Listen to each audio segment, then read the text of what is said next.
And welcome back to MD Global Muscle here at the Right Studio with me, your host, Giles Thomas. And we're joined all the way from Orlando, Florida, MD online editor Ron Harris. Thank you. What's up, guys? Okay, can you insert... Missed you at the Olympia, Giles. I really missed you. Oh, Ron. Can you put some sad music in, please, Lauren? Not the same, but hopefully this is the last Olympia you miss. Yes, I honestly said that yesterday. I said, you know what? Because I've had a really weird week, mate. I've been very up and down. Obviously, we know the George news and stuff. It completely threw me, and not being at Olympia for the second year running, mate. I've been in very mixed feelings about the whole thing, and it's been such an intense week. You're probably running on about 4 hours sleep a night. So, where do we start? You've just been to the Superstar seminar. Quickly, what was that like? Yeah, it's basic stuff, but we heard some good things. Dan Solomon said they're coming back to Vegas next year, but because they've had such success in Orlando, they're going to do it every year. So it'll be Las Vegas, Orlando, back and forth, moving forward from here on. Really? Yeah. It's going to trade cities for, I don't know how long that'll last, but that's good because I like Orlando. I like Las Vegas. It'd be good to have that variety. So what are they going to settle on a certain month? Because it was December last year, October this year. Yeah, he didn't say that, but I'm guessing, I think early October is a good time for the Olympia. In many years past, it was usually early October, late September, early October. Yeah. I think it's a good time of year for the Olympia. So what's your take? Do you prefer Vegas or do you prefer Orlando? Now you've been to 2 Olympias in Orlando. What's your take on it now? And obviously this year there was no COVID restrictions, so there wasn't all that, and there was more people there. What's your feelings? Where would you compare the 2019 Olympia to the 2021 Olympia? One in Vegas, one in Orlando. How do you feel? I mean, I think Las Vegas is a more suitable home for the Olympia because it's got the glitz and glamour. It's a place for big shows and big productions. That's where they've had a lot of big boxing and UFC matches. So I get that. Personally, selfishly, I prefer Orlando. It's a quick flight for me. There's nothing else going. You could go to the theme parks here if you wanted to, but this is a good spot for me. I like it here, but I do think Vegas, it belongs in Vegas. Yeah. So Dan Solomon promised us the best Olympia ever. Did he deliver? Yes. The production was outstanding. If I can make one complaint, it's so loud and the music is so loud. Like I was looking at my clothing because I could feel it shaking. I said, is that all in my head? Because everything was vibrating. The music, the lights, it was like a rock concert. The stage was the length of a American football field. They had 8 enormous giant screens that were about 100 feet high. It was just a lot. It was like a big rock concert. And I don't know if did you watch the pay-per-view? Yes, I have now, yeah. So they added things like this skit where they had the pump-up area. It was right behind one of the screens, and occasionally the screen would roll up or something, and you could see the athletes pumping up, like live right there. It wasn't on camera. Oh, wow. You could see them. And they did a couple of weird skits, but yeah, he's definitely stepped it up. Jake and Tamara and Jake, Dan, the whole crew, the whole team behind the Olympia, they've done a fantastic job. What's your feelings on the new format for the press conference? I like it better. Did you? Because, for so many years, you had all the athletes were there, just sitting there bored, exhausted, hungry, waiting for their chance to talk. And for me, it was always painful looking at those people, knowing that they're up there, just miserable.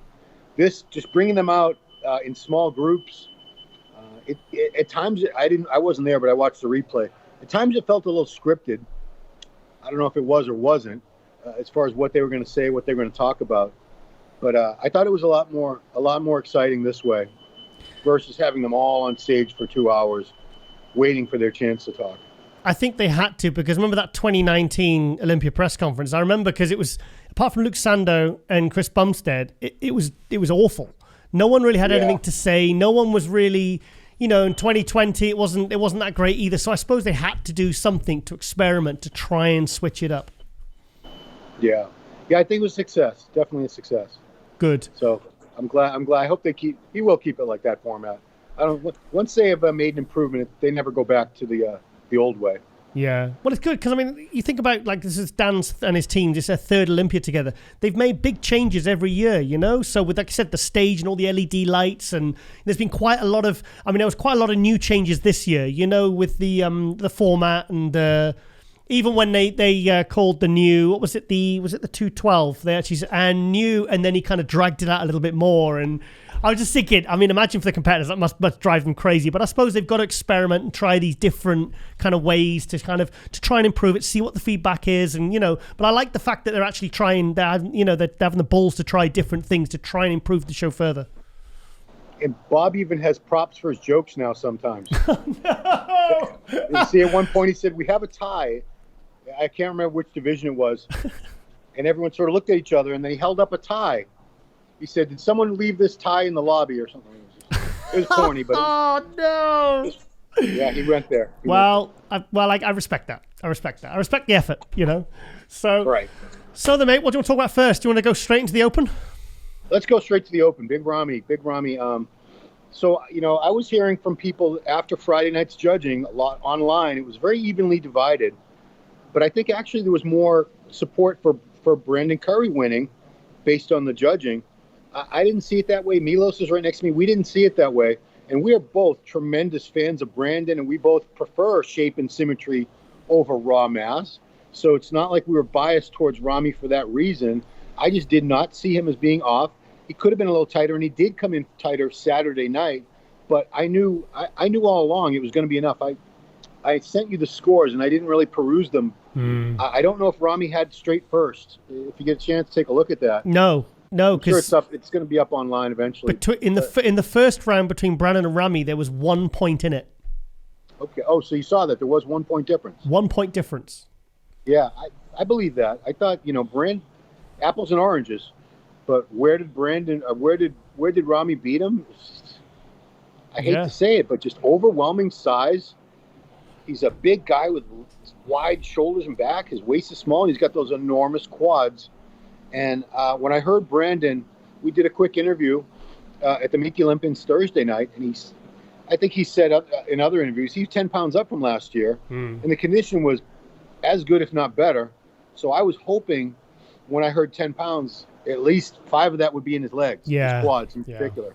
And I didn't see it. I didn't see any improvement in his legs. And when you're next to a guy with the biggest legs maybe they've ever walked God's earth, Big Ramy, you need to have bigger legs. I mean, Brandon's upper body it's perfection. Yeah. There's no doubt about it. His front double bicep, his lat spread, his muscles are so round. It reminds you know that rare quality, that Flex Wheeler round, bubbly look. It's beautiful. And he gets into great condition, keeps his waist and midsection so small and flat. I love Brandon Curry's physique. I would have been happy if he had won the Olympia again, got his title back, but I just didn't see it with those legs. More quad sweep and more cuts. If I can get very nitpicky here, his teardrop, the vastus medialis, very clearly delineated, striated, deep cuts there. As you got up close to the hips, the rectus femoris and the top of the other 3 heads inserting, I don't see a lot of separation there. Yeah. And Ramy doesn't have the greatest quad separation either. He doesn't. But it was better than Brandon's. So I honestly feel like he beat him almost entirely on overwhelming size in his legs and the balance between his upper and lower body. Because I remember I interviewed Brandon in his hotel room in 2019, and I think he would have been between 245 and 250, because Abdullah said, yeah, by the time he gets on stage, you'll be just over, in between 245 and 250. So, and I think last year he came down lighter in 2020. So I've estimated Brandon's about 255 now. And when he first came out at the pre-judging, like his upper body was a lot thicker. You could see he'd really put some size on. Yeah. But like I said, I wish it had been more evenly distributed. Yeah. He needs bigger legs. His upper body didn't need to be any bigger. He's never going to be as big as, nobody's going to be as big as Ramy anyway. So don't play that card. Go for more balance and proportion. And I still think Brandon has a chance to get his title back if he can bring up those quads, get some more sweep to them, and get some clear, deep separation all throughout the quads. He's still got it.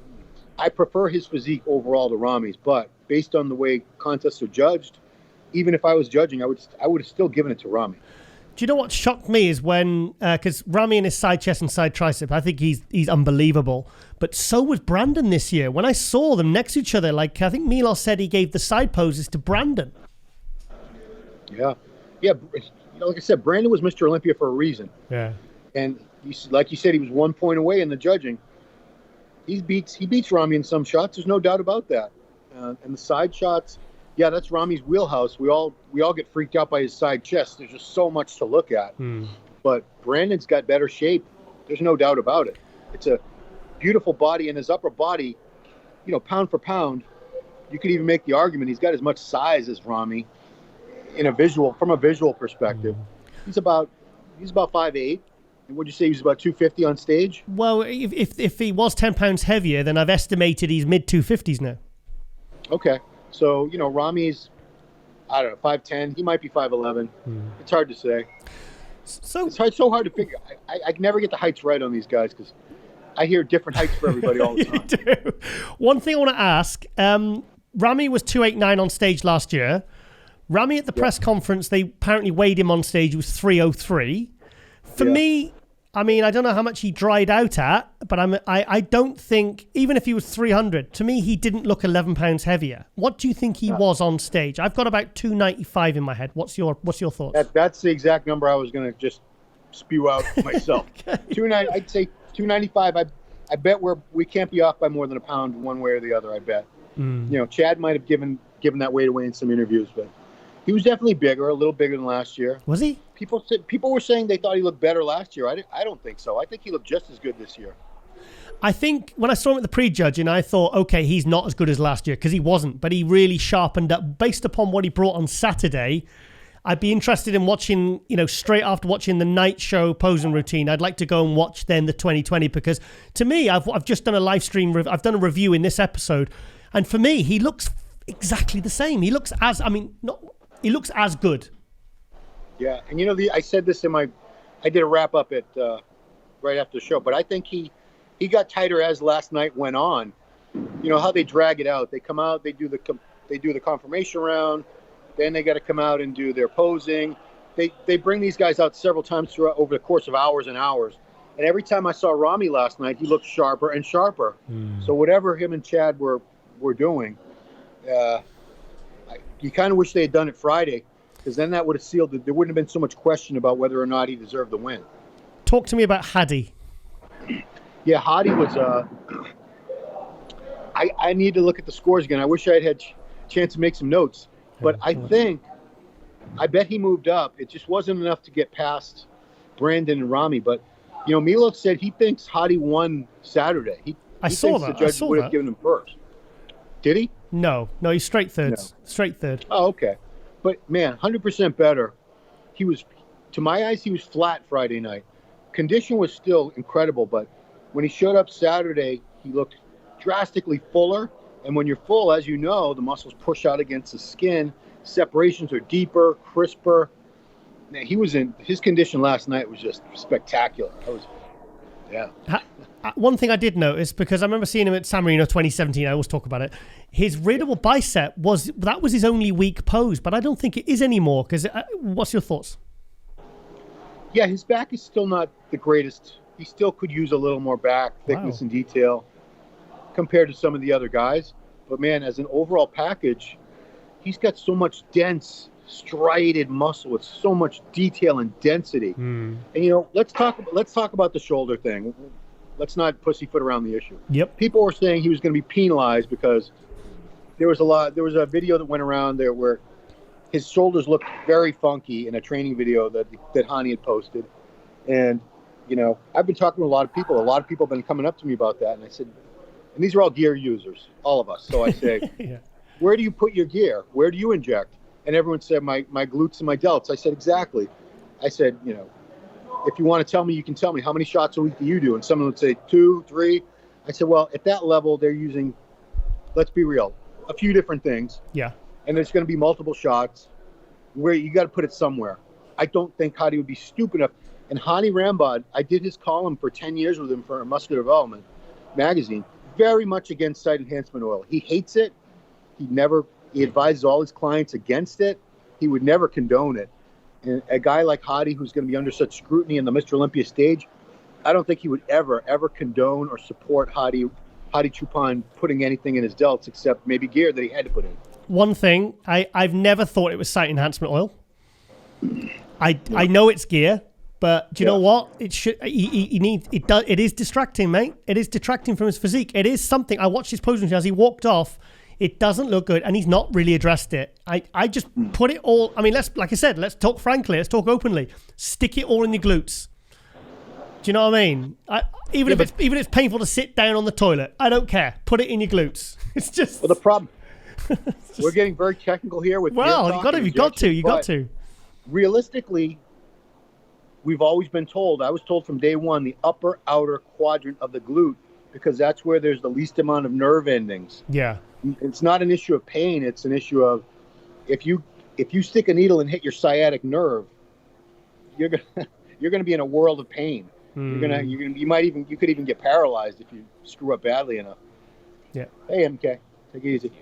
So, yeah, I mean, there's not a lot of places to put it, but Hadi looked phenomenal. Yeah. It's too bad that he's up against Big Ramy and Brandon Curry, or else, he's got a physique worthy of being Mr. Olympia. The way he looked last night was just, he won the People's Choice, People's Champion Award for a reason. People love this guy, and they really rate his physique highly. What do you think he weighs? Because for me, he looked like slightly smaller this year, but it was a more polished, detailed. Like, he didn't look crazy full bursting that he did maybe the other couple of years, but he was sharper from the back. So I think it was a good trade-off. I noticed his legs were a little bit smaller, but they're still fucking awesome, Yeah, Milos pointed out, especially it's one leg. He said the right leg in particular. It is, yeah. Seems to be atrophied. It's probably an injury situation. And he was angling it a certain way to try to hide it, of course. That's all you can do. But because he was so much fuller on Saturday night, his legs filled out a little bit. They're still not the legs I remember from a couple of years ago, but they're not far off. Yeah. What was the original question? I've already forgotten. I can't remember. I'd love to know what he weighed, though, because remember when in San Marino, he was bigger in San Marino in 2017, and that was only a couple of weeks after competing as a 212. So for me, he can't be more than 215, 218, surely. Yeah, the way I bet he was a little heavier. He might be somewhere between 215 and 220 is a very, very safe.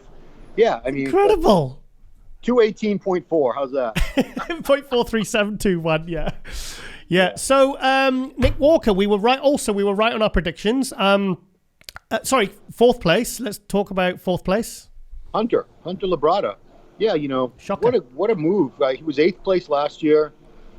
Got beat by Ian Valliere, and Ian's a great bodybuilder himself, but he needed to move up to solidify. If he had ended up in the same area again, 7th, 8th, 9th, I think people would have said, I'm not sure if this kid's ever going to really climb the ladder and get to, his ultimate goal is to win the Olympia, of course, just like his dad Lee Labrada's goal was. But moving up to 4th place, huge advancement for Hunter. Congratulations to him.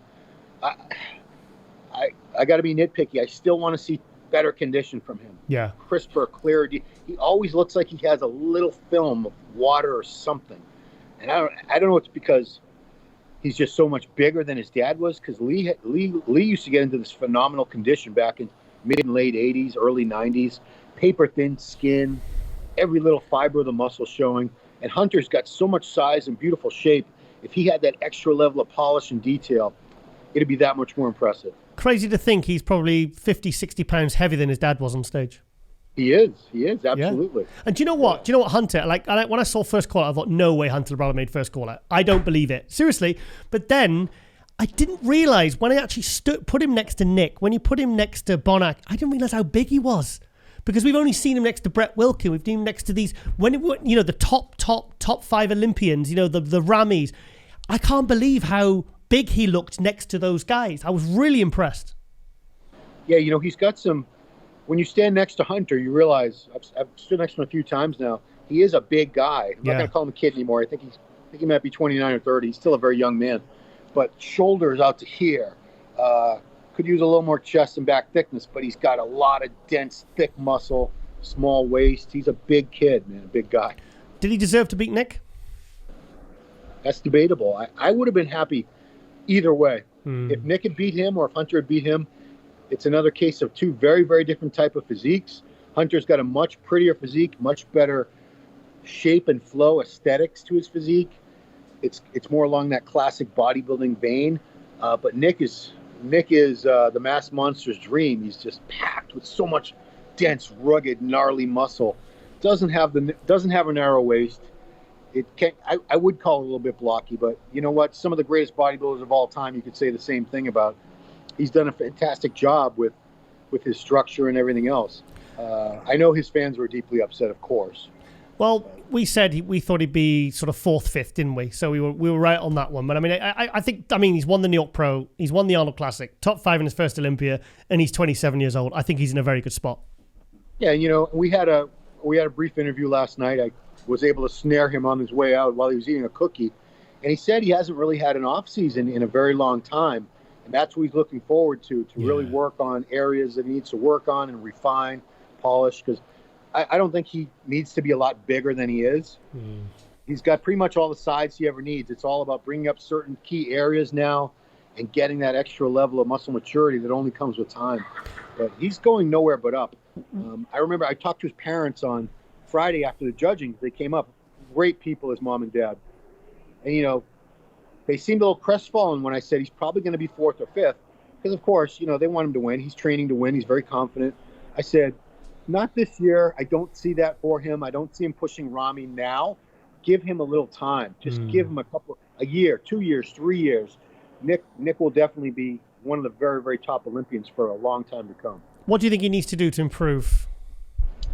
I think a little bit more upper chest density. Yeah. His back is great. Shoulders great. A little more quad. I'm always saying this. Quad sweep.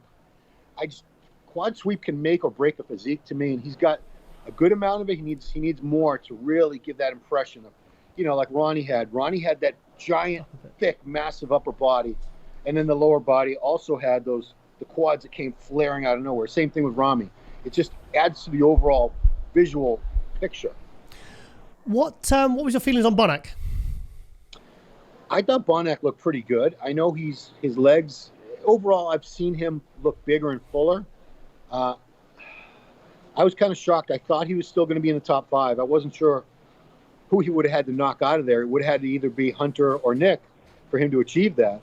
But I don't think he's declined to the point where he shouldn't be in the top 5 anymore, based on what I saw. But again, what do you do with him? Nick looked great. Hunter looked great.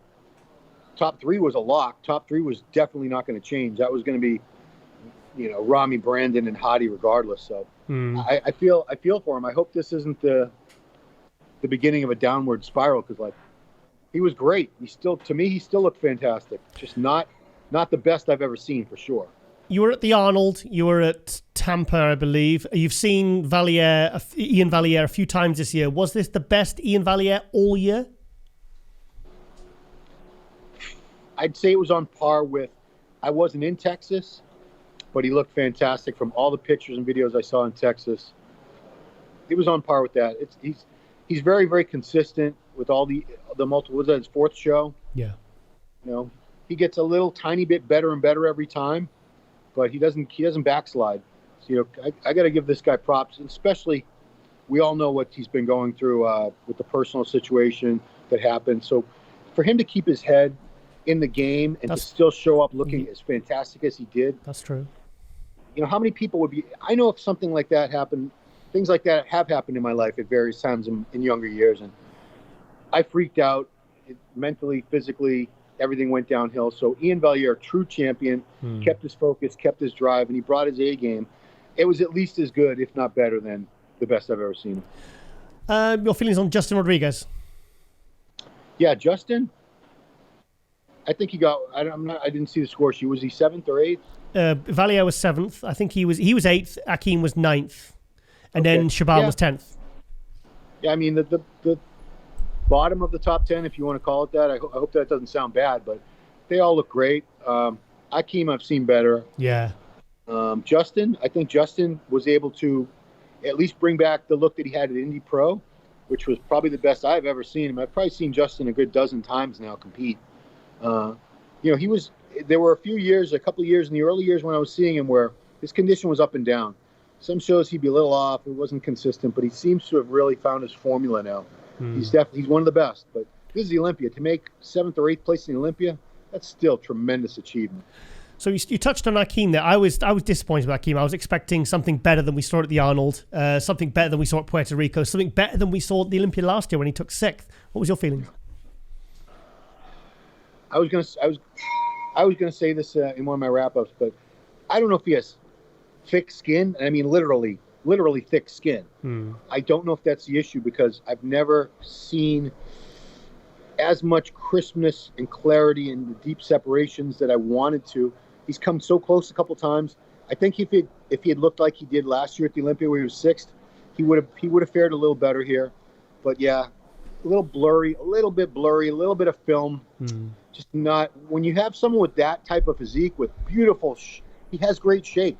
Look, his front double bicep. He's got a tiny waist, these arms that peaked up, biceps up to here, triceps like that, lats sweeping out. Great quad sweep. Yeah, I do give him credit. I love his physique, but you want to see somebody like that just dialed in, really dry and tight, where everything's crisp and clear. And haven't seen that from Akeem this year.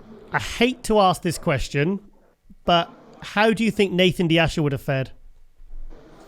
No, that's a valid question. I think he would have been 4th, 5th, honestly. Yeah, I had 4th. I think 4th.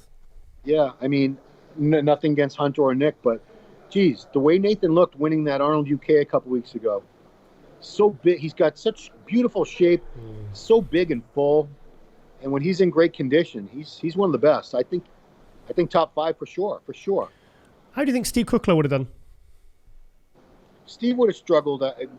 Just basically, he doesn't have that roundness and fullness that some of these guys have. I think he would have been somewhere around 8th or 9th.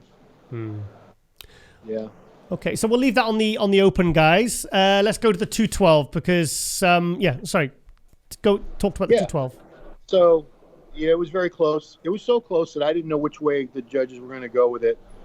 Derek looked fantastic. Sean looked to me as good as he did last year.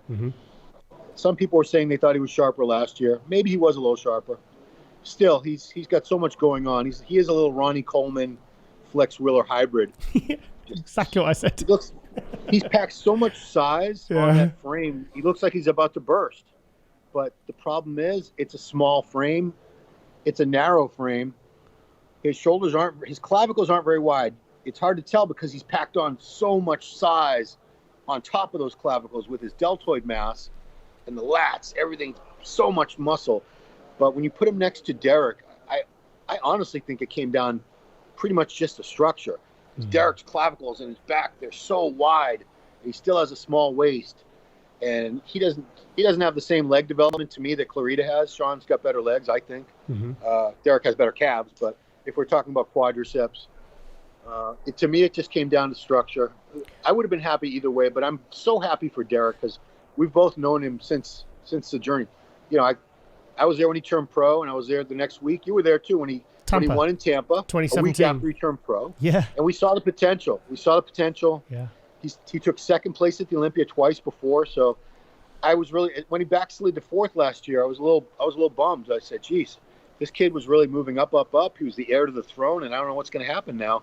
He just needed, he needed a change, and Hani Rambod was that change. He talked in our interview last night that his fiance moving back to Florida. She was in graduate school for physical therapy. He's in an optimal situation now in his personal life with his coach. Everything's really come together for him. He's just got baptized. He's got new religious faith. He's in such a great place in all aspects. And I don't know what that has to do with physique, but it does actually. It does. No, it does. It's a mental, it's mental, it's emotional, it's spiritual. It's not just going to the drama. gym and lifting weights dramas. And eating your chicken breast. But yeah, props to Sean Clarita. He looked fantastic too. Honestly, I didn't think Derek Lunsford could look like that as a 212. I thought he'd have to go to open to get that look. When I saw the pictures coming through, even that rear relaxed when he came out in the pre-judge, and I went, holy shit. He was what I actually thought would happen. I expected to be wowed, and he exceeded that, if that makes sense. I couldn't believe what I was seeing because I thought, okay, I never thought that was possible. I thought he'd be he'd be 220 as an open or 225 to get that level of impressiveness and everything. It's like if you look at Hadi and you look at Derek, there's almost like there's like a Hani Rambod look to their physique. It's like the separation, it looks clean, nothing looks toxic. Do you know what I mean? It looks like the details there, they look, it's like a real professional Phil Heath like type look where everything's just so clean and separated.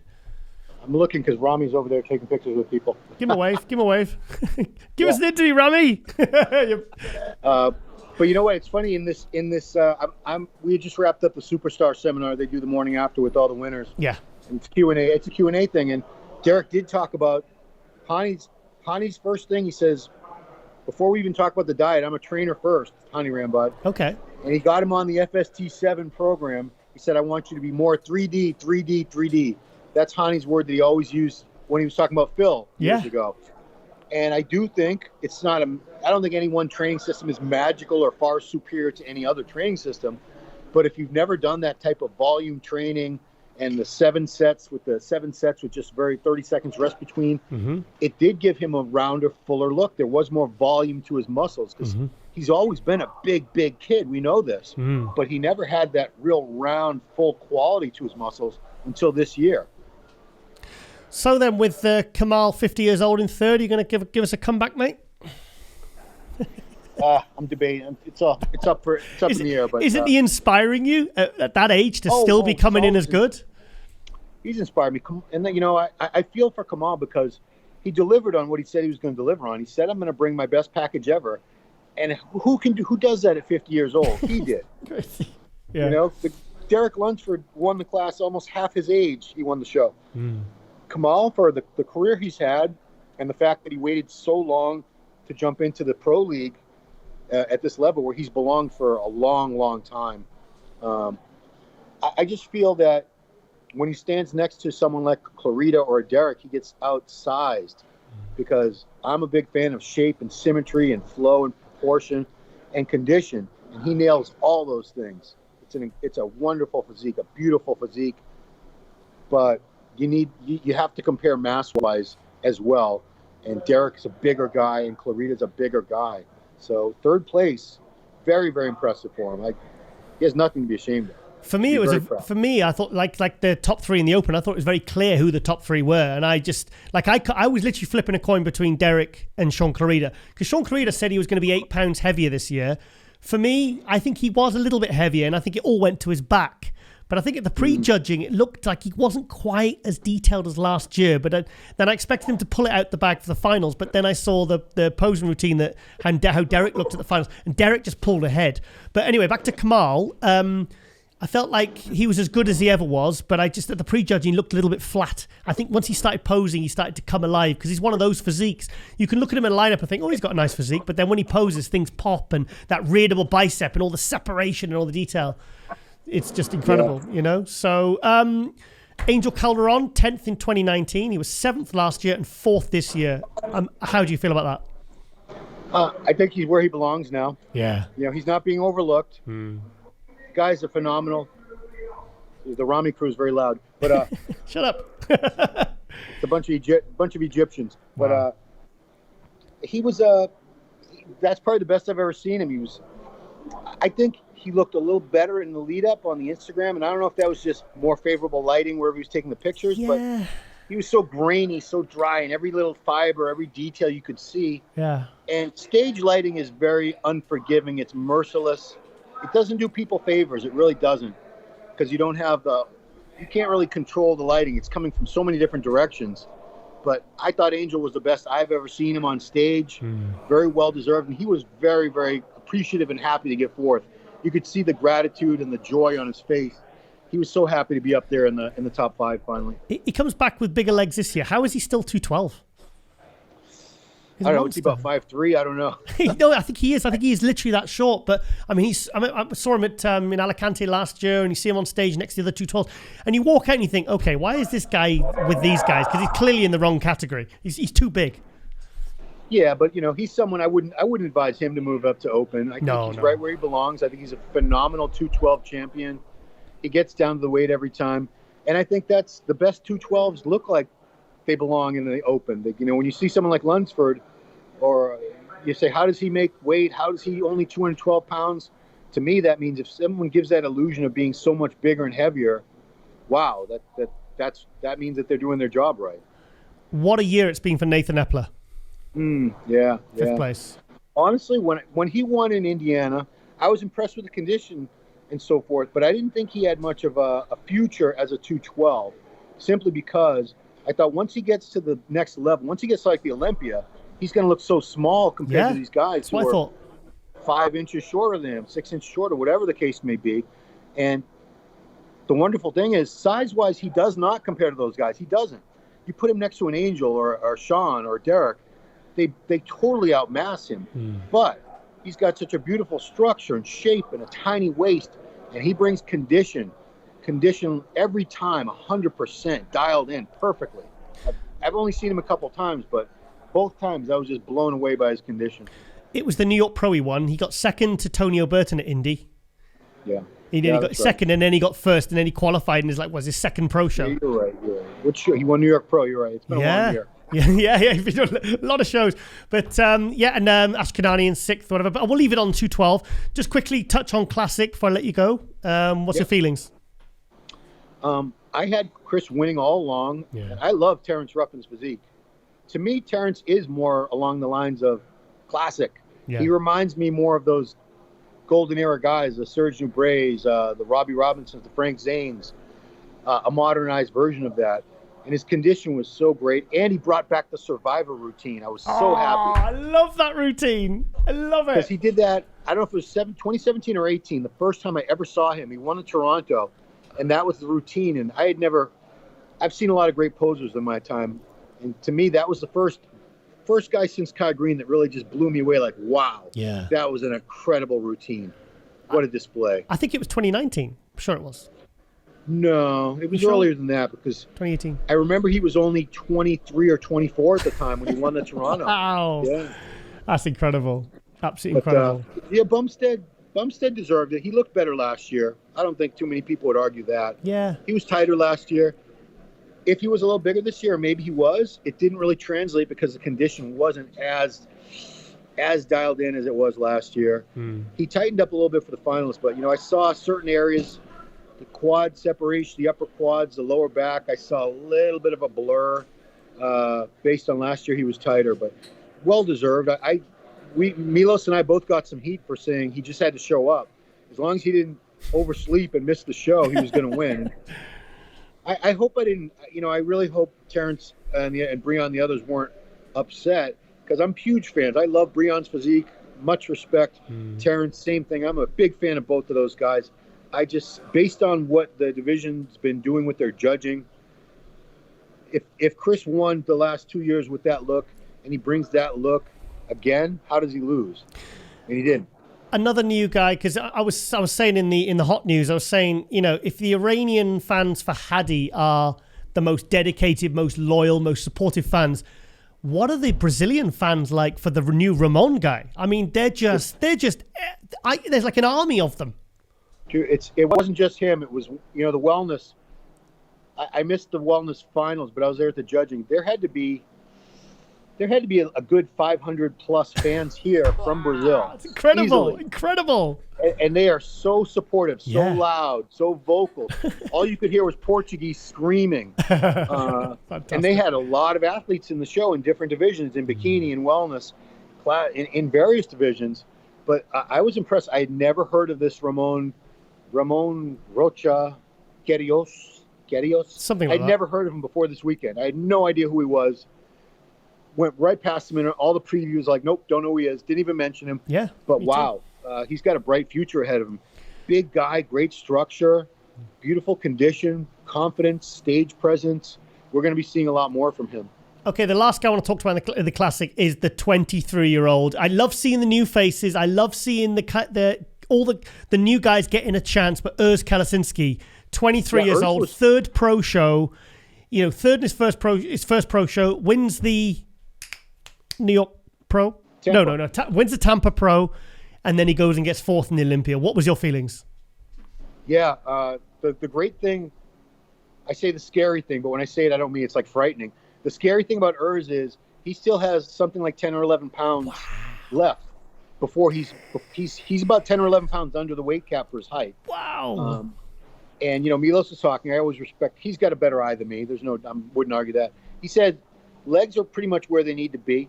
If he can put most of that weight that he still is able to gain in his upper body, he's one of the few men that can compare to Bumstead in terms of structure, the way it flows. If you say Chris Bumstead's the ideal, this is the poster boy for classic physique, well then Urs fits into that mold. He's just a slightly smaller version. He needs to put on a little bit more size and fill out, but his condition was spectacular. And again, that's another thing where it doesn't translate, because I think I steered you towards his Instagram one time. You've seen it. The pictures he posts, you can't really even appreciate on stage the level of muscular detail this young kid has. We talk about muscle maturity, and you had him on Global and he was talking about it. It might be a myth, because some of these people have it at a very young age.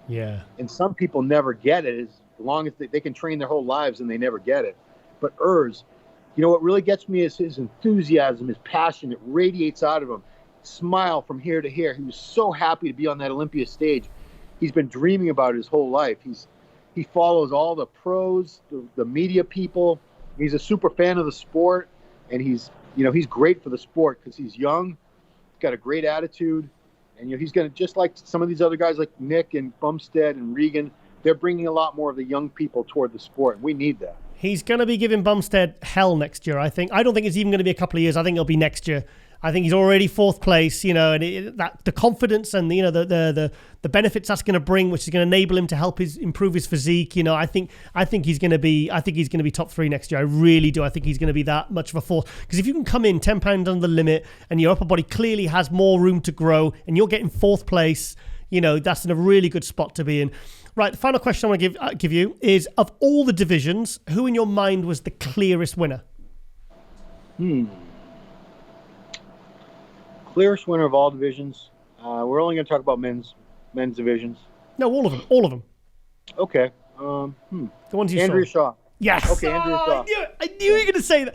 Well, actually, I didn't know you were going to say that, but that's exactly how I feel. For me, it was like, as soon as she walked out, okay, who's got second? It wasn't even close. She was just so dominant. The way that Iris used to be, the way that Linda used to be, the way Corey Everson used to be. She just has exactly what they want right now. Mass, shape. She's bigger than the other girls. She's got better shape. She brings the condition. She exudes that confidence as the champion. I don't see anyone taking that title away from her for a long time. Yeah. It was like 2003 Ronnie. It was like, right, okay, who we got second, third, and fourth, guys? It's incredible. There was, incredible. You can hear people debating around you. No. And nobody was debating in her case. Oh, wow. She got it. Yeah. Right. Okay, then, Ron, want to thank you, mate, for coming on. Anything else? What was it? Any fun experience? Hope you didn't miss me too much. No, I want to say I'm grateful that I went to the gala, but I didn't get there till very, very late. When the show's over, I still have a lot of work to do before I can do anything else. Yeah. But there was great, beautiful, delicious food. It was right over there. So I stuffed my face and went right back to my hotel and went to sleep. But great weekend. Like I said, I hope this is the last time you miss an Olympia. I missed having you here with me. Milos does a great job. Mike Cox. I love working with Mike too. But it's not the Arnold without you. It's not the Olympia without you. We are Agents Tiger and Ron. Oh mate, I've been a bit up and down all week. Like I said, the thing with George Peterson, like that kind of threw me, to be honest. And then, seeing it was really like, I just really want to be there. It's the travel thing from the UK changes in November. Oh, well, there you go. So I can fly direct. I don't have to go 2 weeks in Dubai, 2 weeks in Romania to just be able to get into America. So that'll all change for the Arnold in March. I'll be with you, mate, and we can absolutely smash the coverage and do an even better job than we've ever done before, and just produce a ton of content, and everyone will love it, and it'll be great. Please, God, let it happen. All right, then, Ron, I'll let you go for second breakfast, and thank you so much for your rundown on the 2021 Olympia.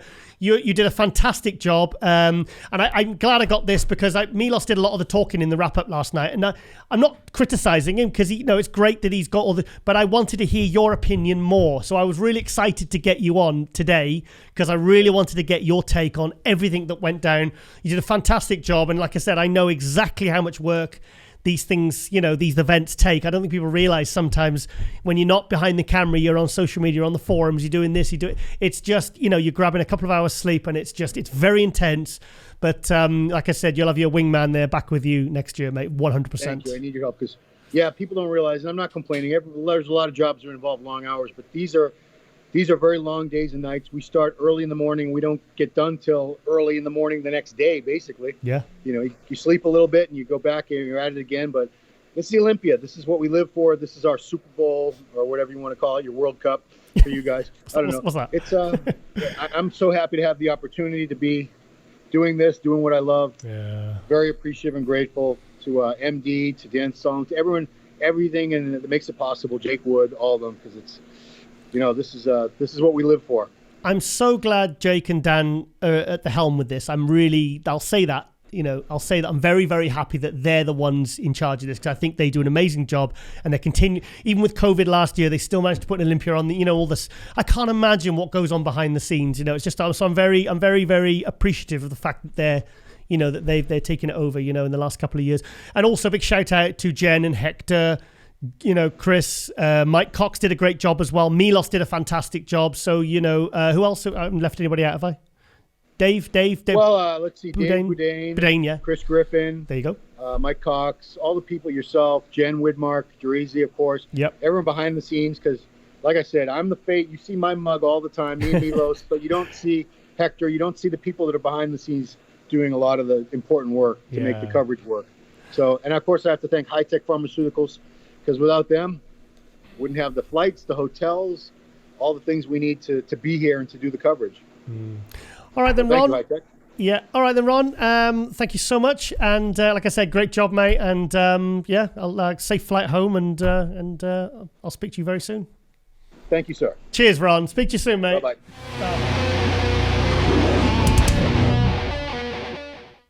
Okay, guys, it is our live stream review for the finals of the 212. So let's go straight into the posing routines. First up is... Oh, we've got sound on there. How do we get rid of that? Here we go. Let's get the sound off. There we go. Just hear Bob's voice. Right in my brain.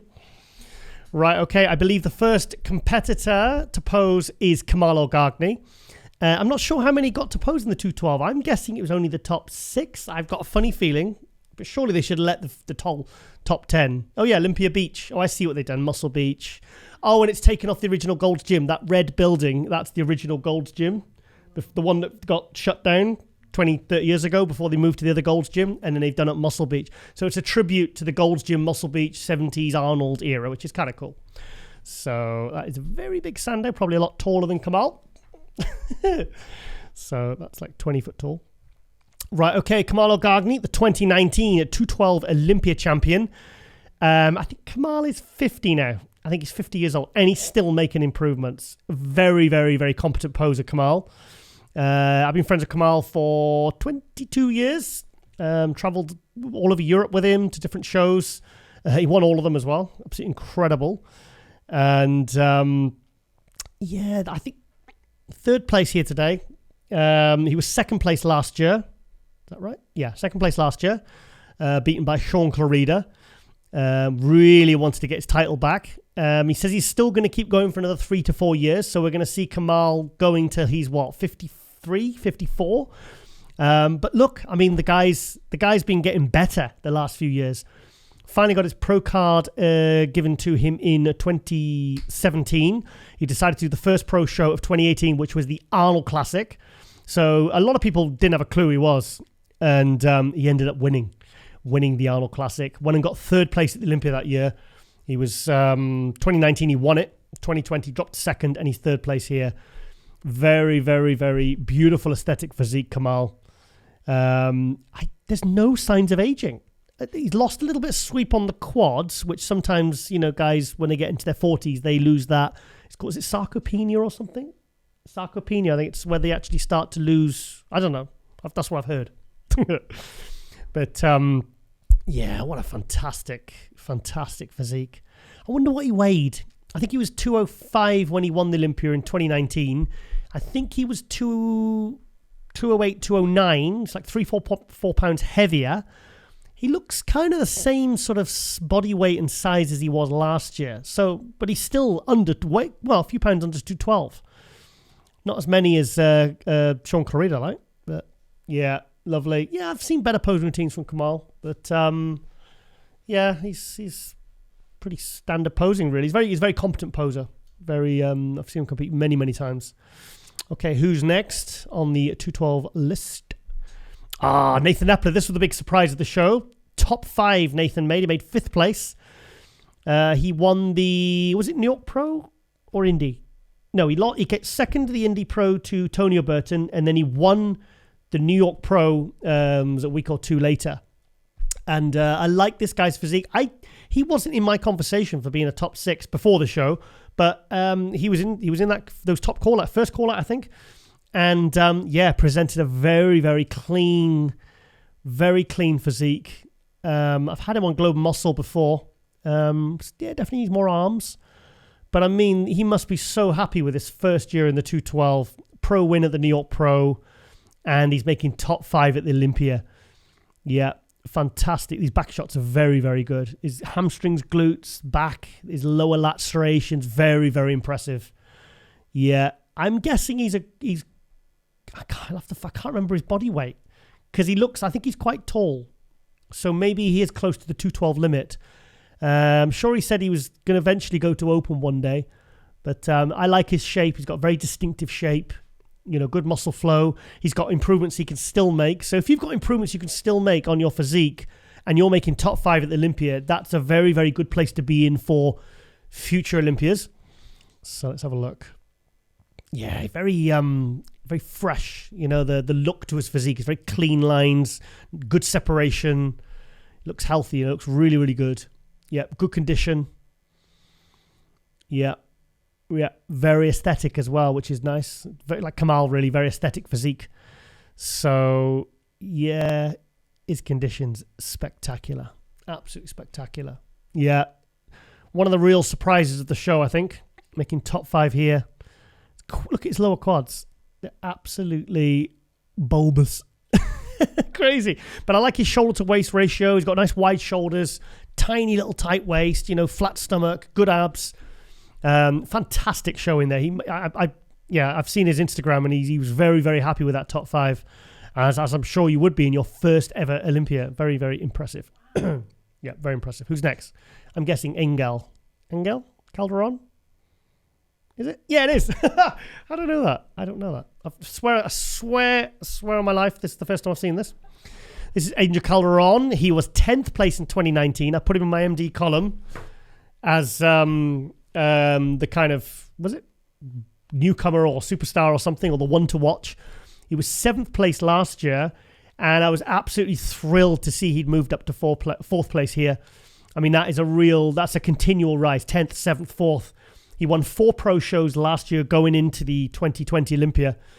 And I mean, his legs are definitely improved now, because before he was a little bit top heavy, and he's one of the shorter 212s. I think he's like 5. He must be, to have that amount of muscle, he must be like 5'3", 5'4" maximum.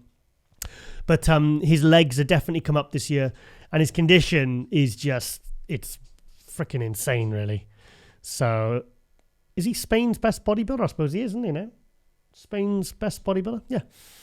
But really happy for Angel Calderon.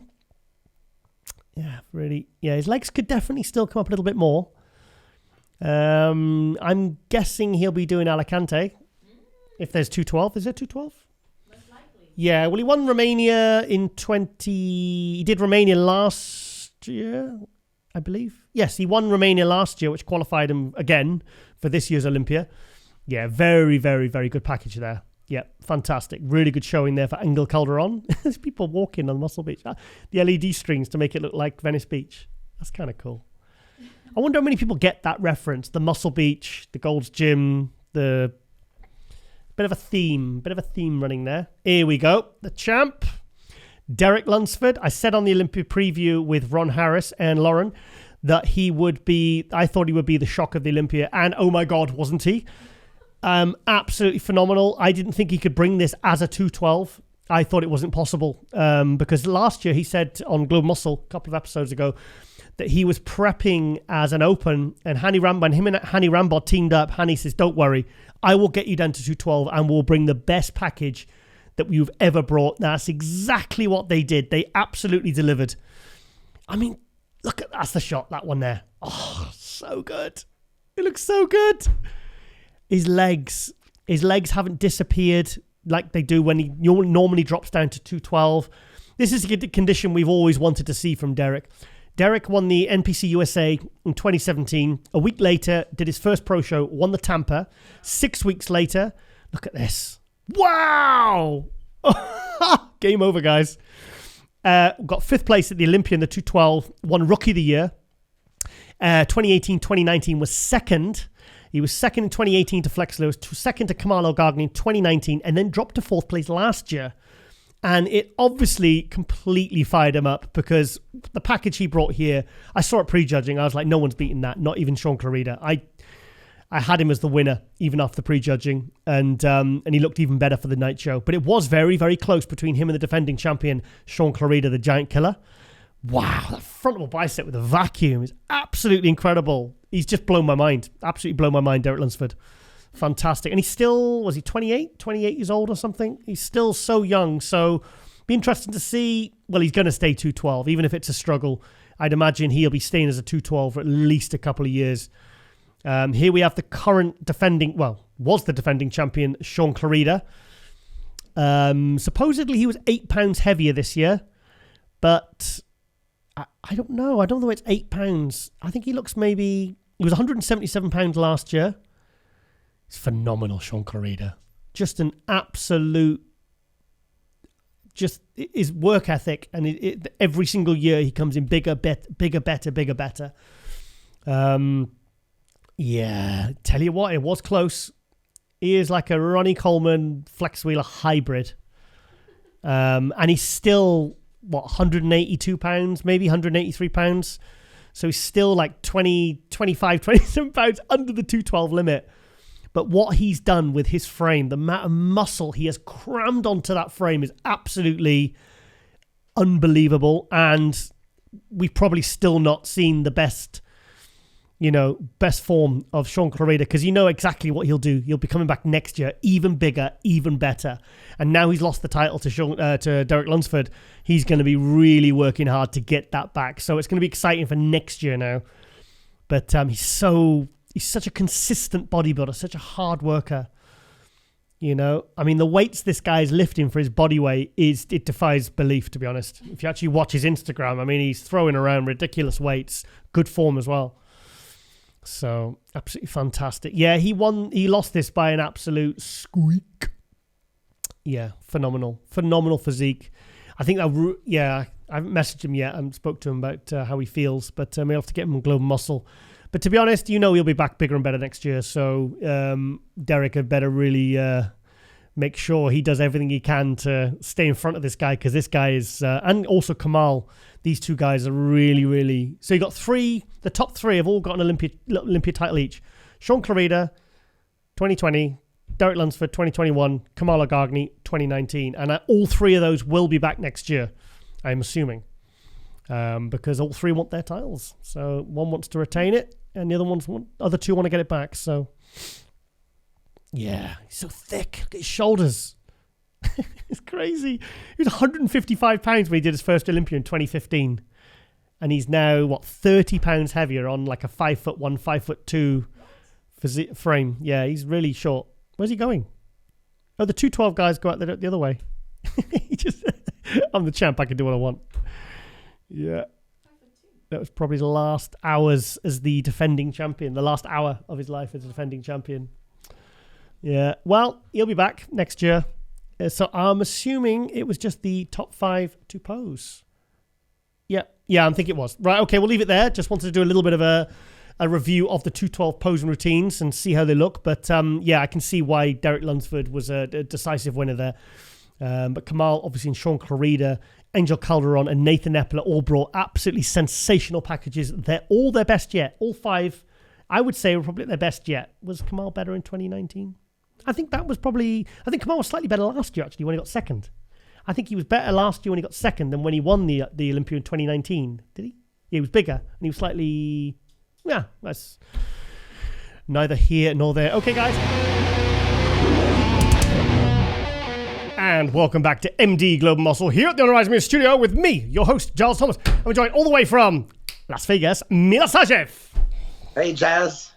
I can only imagine how you spent your Olympia. You were glued to the television set for like hours. Oh, man. I'm sure you wish you were there, and let me tell you, you missed a hell of a contest. Oh, it's Christmas for bodybuilders, wasn't it? Yeah, man. But this was one of those, yes, with the complaints that maybe stage and lights and a few other things were not just right, but competition itself was perfect. I mean, pretty much, we're going to talk about all the categories, like top 3, you could go either way in many classes, Wow. So which we're going to touch the subject. Okay. Right. Milos, firstly, before we get into the Olympia, I want to talk about George the Bull, our friend. Because obviously we lost him, what day is it today? Monday, yeah. We lost him only like 5 days ago. I just want to talk a little bit about that and what the feeling was and what the mood was at the Olympia, given that this tragic thing actually, just kind of happened. So first and foremost, our condolences to his family and friends. Yeah. We are all deep in. I was in shock. As a matter of fact, you're the one that told me about this news, and I was at the airport. I couldn't really believe it, and then I had to call his coach, Justin Miller, and he confirmed with the broken heart. It was the biggest shocker for me. This is the greatest loss in the history of IBB Olympia competitions for over, half of the century that we have. George, not being just top competitor, in my preview, I told you, I had a feeling that he could win. He was that good. And I even mentioned in that preview with you that his coach said he's winning hands down because he's never seen a version of George so big, so conditioned, so V-tapered, with improved legs. And that structure, if it's granite hard, Incredible. Would be considered for a top placing. But the whole feeling about George, I mean, find even some candid photo where George is there that he's not smiling. Yeah. He was most positive, the encouraging, warm, kind person that we all know in the industry. He was so close to his mother, and there's all these videos when you see like it's maybe not wrong thing to say mama's boy, because that's nothing wrong with it. We all have one mother, and mother means world to us. And he was so connected, and just to see that they were playing on the screen his last hug from the mother and all the talk. I mean, I broke in tears right there. I couldn't handle it, and many around us did. Greatest loss, in the whole industry. I want to clarify something. People would assume there was some wrongdoings, maybe pushing in one direction or in the other. I've seen many guys attacking his coach, Justin Miller. He has to be diuretics, has to be making the weight. It has nothing to do with it, because I know Justin approached very well. We discussed in great, and until that moment, he was already 207 pounds, well under the category. Wow. Okay. That's interesting. Yeah, they didn't touch the diuretics whatsoever. So there would be assumptions. A lot of people say, yes, if you take aldactone, spironolactone, potassium, sparing diuretic can create hyperkalemia and stop the heart. Well, Justin didn't even use aldactone. He doesn't use this in his prep with competitors. So there was some of those freaky things that just happened. The worst thing is that he was so physically and mentally perfect. Night before, he was in a gym reportedly lifting the house. He's one of those guys that's just super strong, and 2 days before a show. You don't really need to train that hard. And he was moving the way that people, they have to wonder, are you even competing? He was so positive, telling Justin, comfortably confident, not arrogant. I'm taking this one. And Justin said this to everybody. So you can only imagine what a shocker that was. Justin had to go to amateur Olympia to see his other athlete. And then as he was texting, messaging, he didn't get a response. He felt something is off, and they went to the room, and they couldn't open, so they have to break it in. And you can only imagine the moment. I mean, I get the goosebumps and chills. Just visualize it. They were the best of the friends. They had such a bond between coach and athlete. Justin even told me some freaky thing that, once George mentioned, like, if anything ever happens to you, I'm retiring. I'm never going to be competing. I don't want to have any coach. Wow. So just imagine these kind of things. And another freaky thing that I reminded Justin on, that he was just also frozen. I remember that conversation before my interview with you.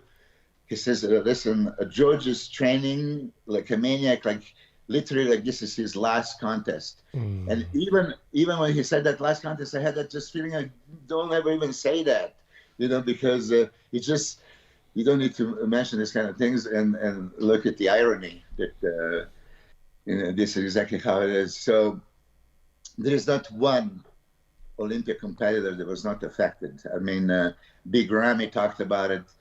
Chris Bumstead, very classy speech. Amazing. Amazing. Listen, we still talk about Mohammed Ben Aziza when he died back in 1992. I was in the room when that happened, and I've seen everything from beginning, trouble on the stage, going to the hotel, and a whole 9 yards. This is much more dramatic. It affected all the competitors. Anybody I talked to, they're brokenhearted. Everybody loved George. And besides everything, that's our brother of iron that died 2 days from possibly achieving his all-time goal and winning the Olympia.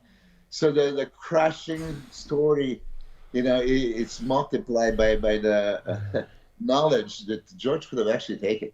Yeah, I mean, I kind of had, I was very up and down for the next couple of days. There was part of me that just wasn't interested in the Olympia because of that, and I felt guilty. And then another part of me was excited about the Olympia, and I felt guilty for it. And then I just thought, and I just kept thinking about the impact and his friends and Justin. I messaged Justin a few times, and I just said, I just, basically, I don't know what to say really, but I just want to say, hope you're okay, and and I just can't imagine what you're going through, but what a legend George was. I mean, like, I'm going to, at the end of this episode, I'm going to put an interview I did with him in 2019 at the Olympia. And he's one of those guys that when I saw him at the Meet the Olympians or the Arnold, I'd run to him with the mic, it's one of those ones like, this is going to be fun. This is going to be a good interview, and there's a good energy and positivity. And he was literally, I think if you ask me in my top sort of 20 best people in the industry, him and Luke Sando would have been two of those guys that were in that list. One of those guys that literally, I don't know anyone that's got had a bad word to say about him. A single word nobody could possibly. Yeah, couldn't. So much charisma and so much kindness and love. I mean, he radiates that. Yeah. And let me tell you, I mean, there was really that eerie feeling when they called the 212 and they came out and he was missing. It's like, stop the show, wait, he's not there yet. I mean, there was this kind of moment that, there was a big part of the contest missing. And I know that Sean Clarida, Derek, Kamal, everybody misses him greatly. And so that's the last thing that anybody would want it 2 days before a contest. Those competitors was also personally affected. It's not like you can just ignore it as some kind of news. This is of magnitude that it could have almost canceled the Olympia kind of thing. You're like, wow. You said it like brother of iron, because thing is, when you actually look at the actual industry, you know, the people, the top people that compete, it's actually quite a small group of people. You know, we all see each other at the events. We all, you know, we bump into each other a lot. We have a lot to do with each other, you know, with the media and interviews and whatever, and being, you know, coaching and all that.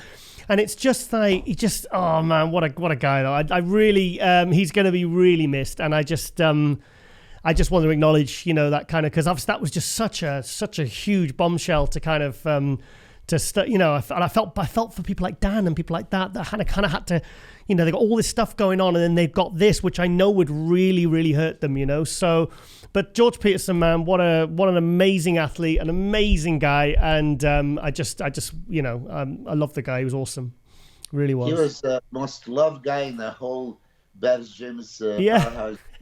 Yeah.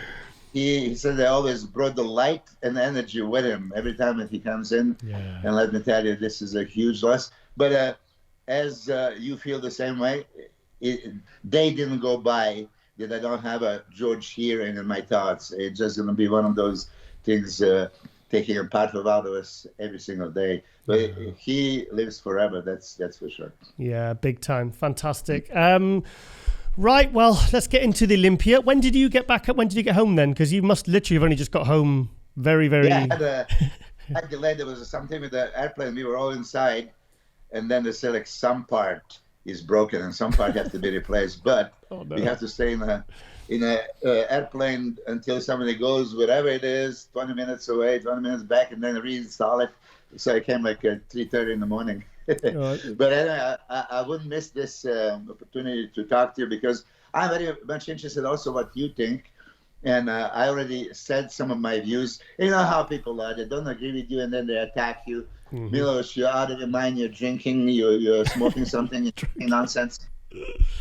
So my statement is top 3 in open in the 212 and classic physique could go either way, you know. So that's how I'm going to start with.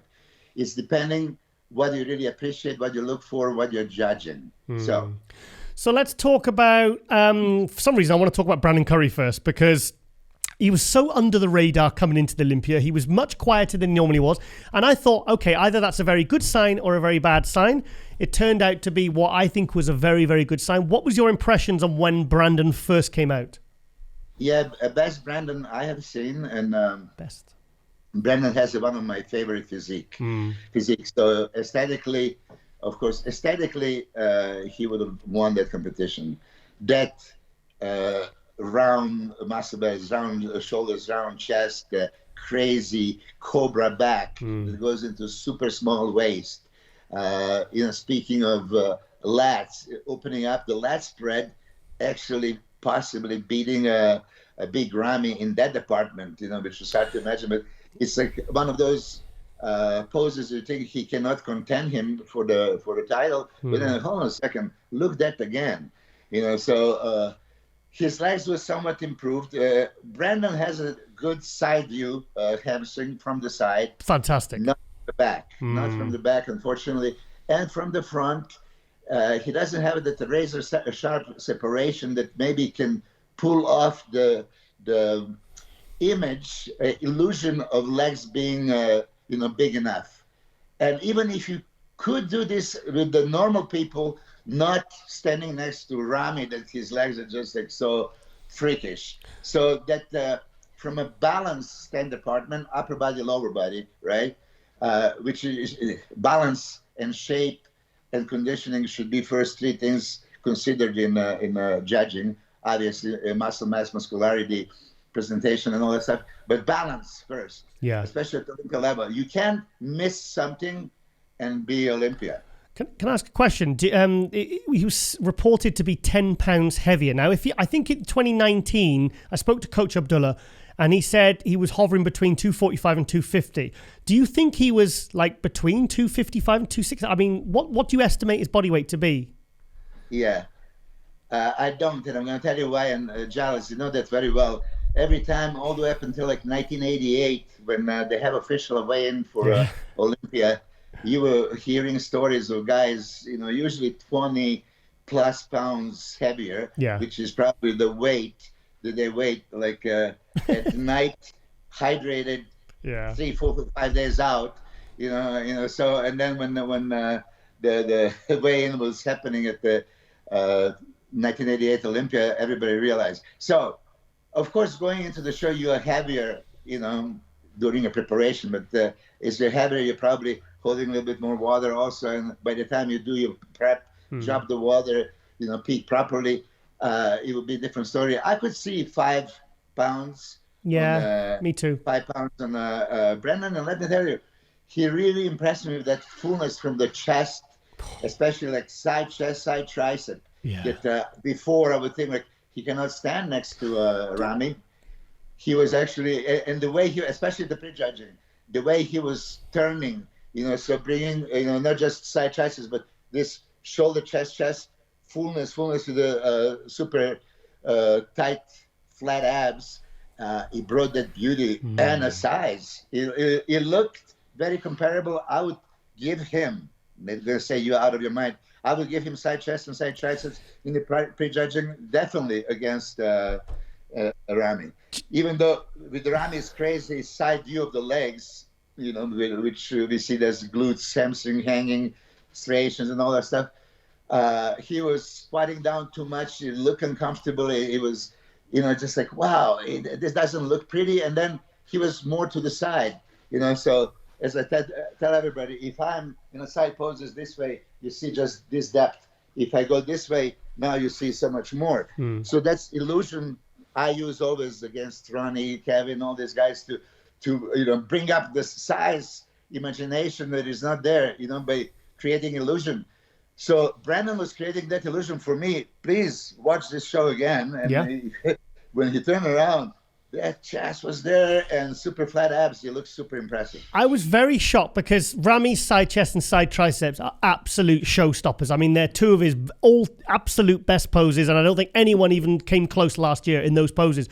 But when I saw Brandon doing his side chest and his side triceps, even his shoulders were kind of comparable to the size of Rami's. And I mean, to think, okay, he might be more aesthetic, but even still on the size, he was really... So who would you have given those two poses to? Would you give those to Brandon over Rami? I would give it to Brandon. And listen, wow, cool. That's that discrepancy because, come on, legs, you talk about balance. So in a side views, his legs are very, very comparable. Yes, for sure, Rami beat him in a lower department, from the side. Yes, but his complete picture... Aesthetics, balance was there, okay, and aesthetics was there. Conditioning was, for me, very similar between those two in the prejudging. Wow. There was very similar. I know that RX Muscle guys were saying like how Rami was so much off. There's no way. Rami was not off. He was maybe not exactly as last year, or not exactly as he was at the finals, but it was still those cuts that he usually has were still there. It's just dryness-wise, he could be a little bit different, drier. When you talk about the conditioning, I mean, people say somebody is off. What do you look at? He has no body fat. So, you have if somebody is lean, there's no body fat, right? Yeah. And then off because of a little bit of water retention or, a certain place. And this is why judges probably don't, are going to try to make that point that conditioning is not everything. Because if conditioning was everything, how did Chupan won the show? Yes. Sorry, quickly, before we get into, I've got this, I want to get your opinion. Last year, Rami was supposed to be 289 on stage. I'm assuming that was his weight for the finals. They weighed him on stage at the press conference at 303. If I compare like the posing routine from 2020 to 2021, I don't see a huge size increase, but yet he was supposedly, how many pounds is that? 15 pounds heavier. What do you think Rami was this year? Was he any heavier? That's 14 pounds. If it's 14 pounds minus shoes and those big old shoes, minus clothes and that's a couple of pounds. Come on.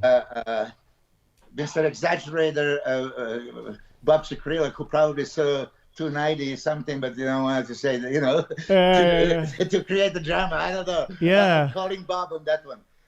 But you know what I mean?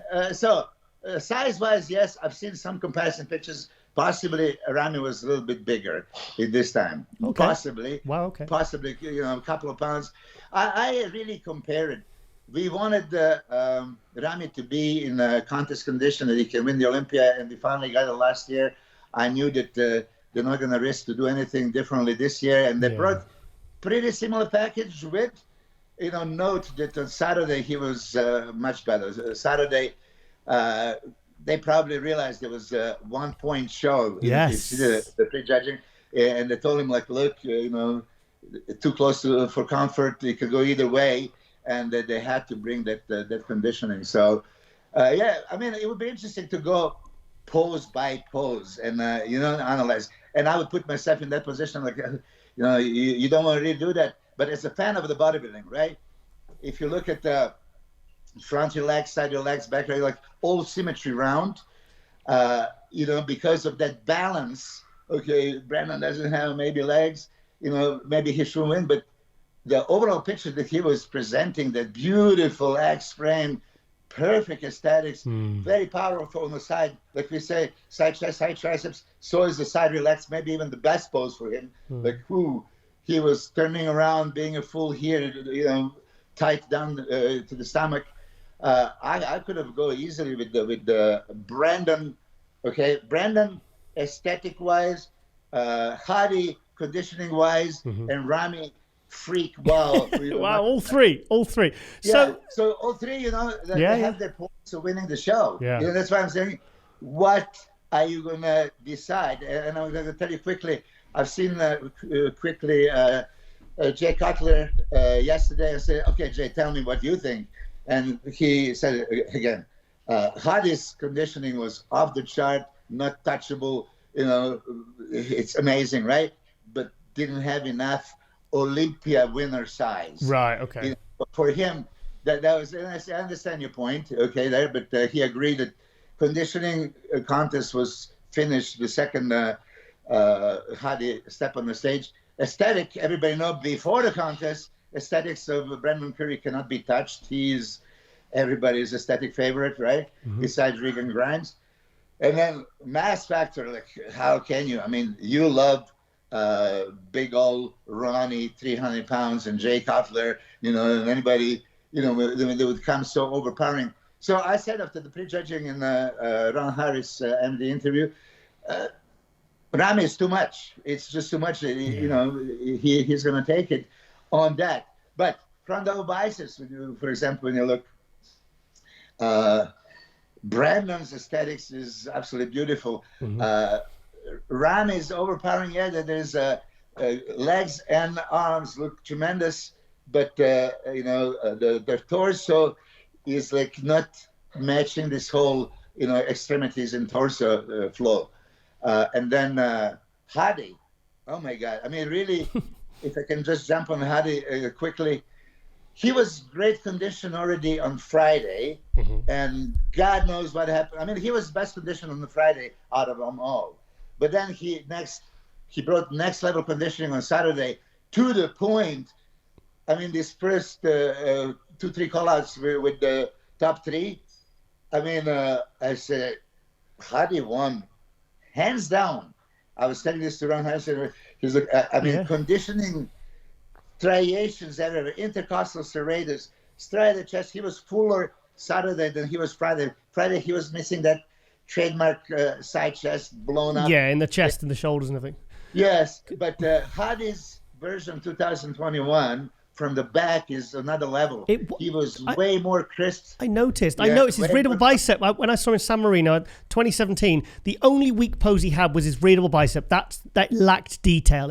But when I saw it on the live stream, I was like, holy shit, he's actually top to toe, side to side in every single. He doesn't have a weak pose anymore.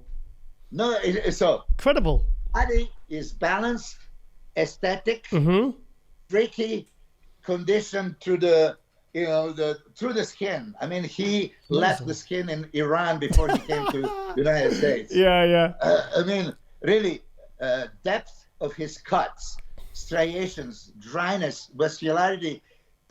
This is the only Olympia conditioning that you say, when you talk about Olympia, pinnacle of the sport, then everything should be at the highest level. Unfortunately, again, most of the guys didn't bring the conditioning. Rami and Brandon had good conditioning, good conditioning, yeah, with a smile. Not Olympia great conditioning, Yeah. right? So this is where Hadi really dominated. And if that was conditioning contest with complete physique, I said I would give him straight first across the board at the finals. And I actually thought that's what was going to happen. I told this to Ron Harris, and we were calculating. I put my prediction. I didn't see the score sheets. Yeah. I put, and he can show you. I tell him, look, if Rami has a 7 points and Brandon 8, and the best case scenario for Hadi was 15 after prejudging. And now judges move him, and some judges or all judges give him first place. That would be 15 plus 5. It would be 20. He cannot win the show because among these two, there's going to be a lesser, the count. But that was not the case. Even I just stressed out Dennis James. Dennis came to me and he says, "What do you think?" I said, "Like, look, man, Hadi wants this finals hands down." But No way. I was like, okay. Kind of make it worry, you know. And listen, even Chad and Dennis would tell you that if they went with Hadi at the finals, they wouldn't mind because they appreciate this kind of crazy conditioning. I mentioned, I don't know if you've seen it, right leg. Yes. I noticed. Hadi seemed like didn't have that lateralis part. It didn't have that same fullness. And I've catch this in the pre-judging a few times. At the finals, he would position this legs a little bit different, and you could hardly tell. But if you have a trained eye and you look, guarantee his right leg was down in size. I saw. Milos, what was your on the end of the first day on the Friday? The last call out was just Rami and Brandon. A lot of people were very upset that Hadi wasn't called out with those two. What's your feelings? Yeah, that was a shocker. That was can I say, slap in the face for Hadi? Yeah, it was. Because I mentioned this many times. Look, they clearly have him third by the points, 15 points. So let's put that in perspective. Judges already see him third. Is he going to be destruction if he goes out with the top two and be the third guy there? And listen, you judges have Brandon and Rami had 7-8 points. He's going to have a 15, no problem after this first round. Why don't you give him another good look? As you know, more they pose, more they change, and maybe they're going to change your mind. And give him a chance to fight for the title. It is exactly as I said before. If a boxer is ready for another round, and before the round, the stopping fight is over. Like, what do you mean? He didn't have a chance to compete for the title at the pre-judge.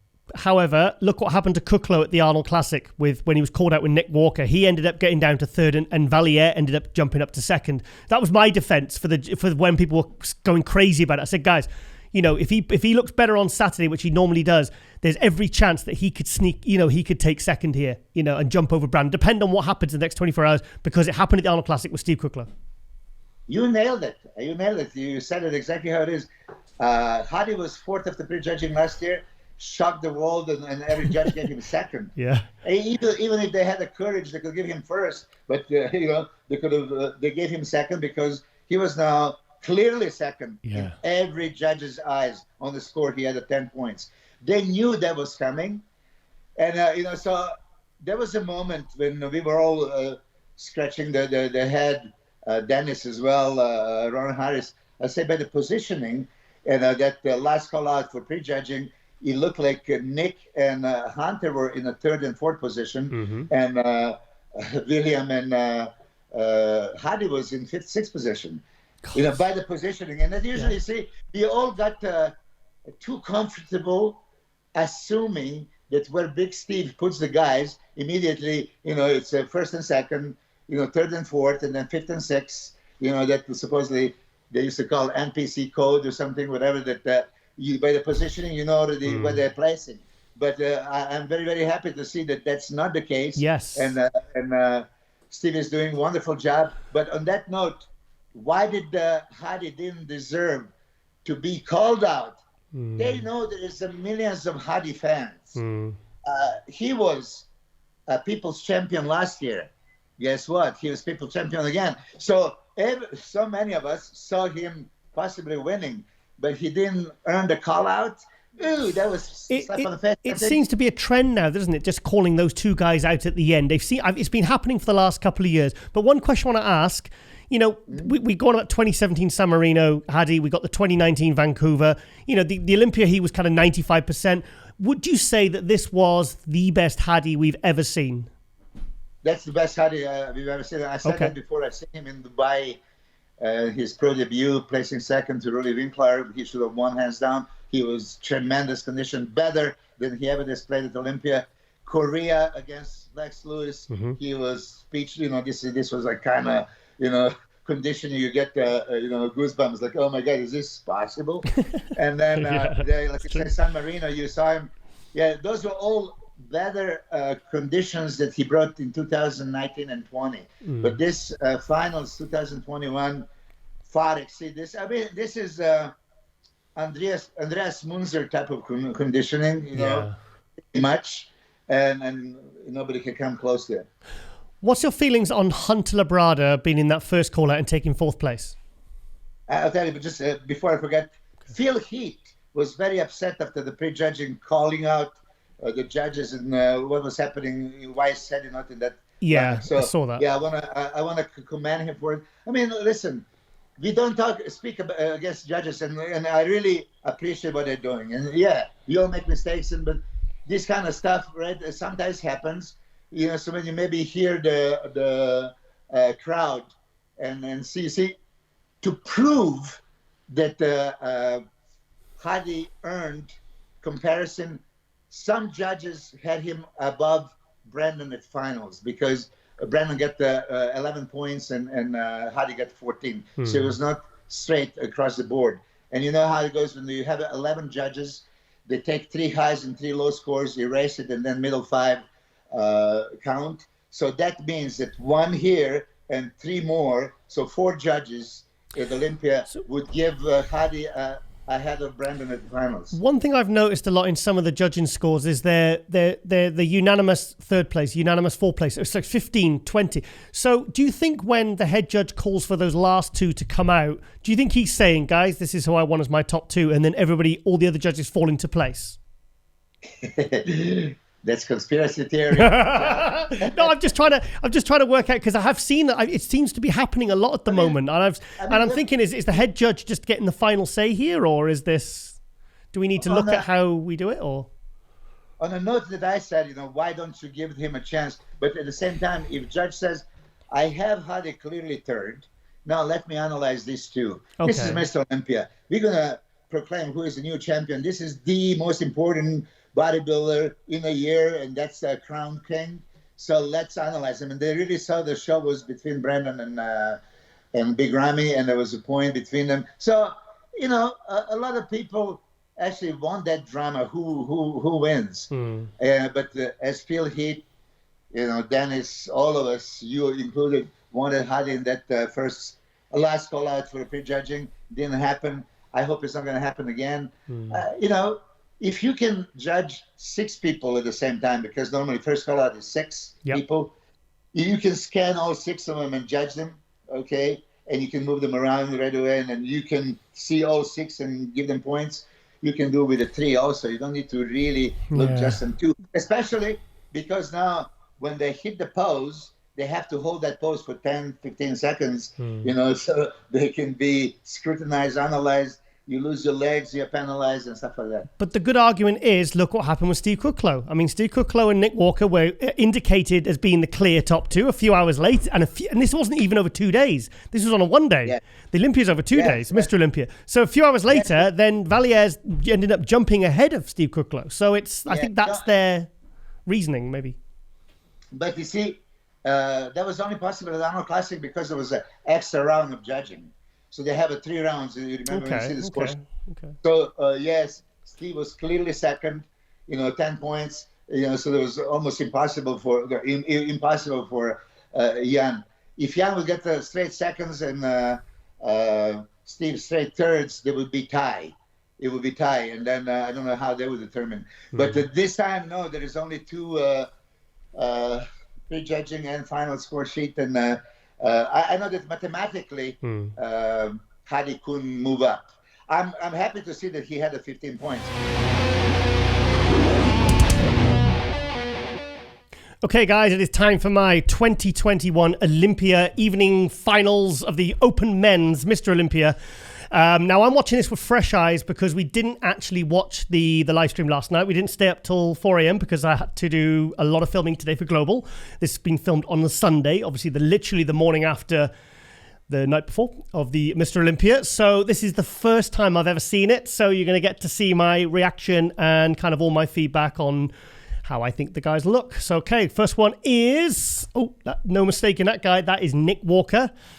Oh, hold the stomach in, mate.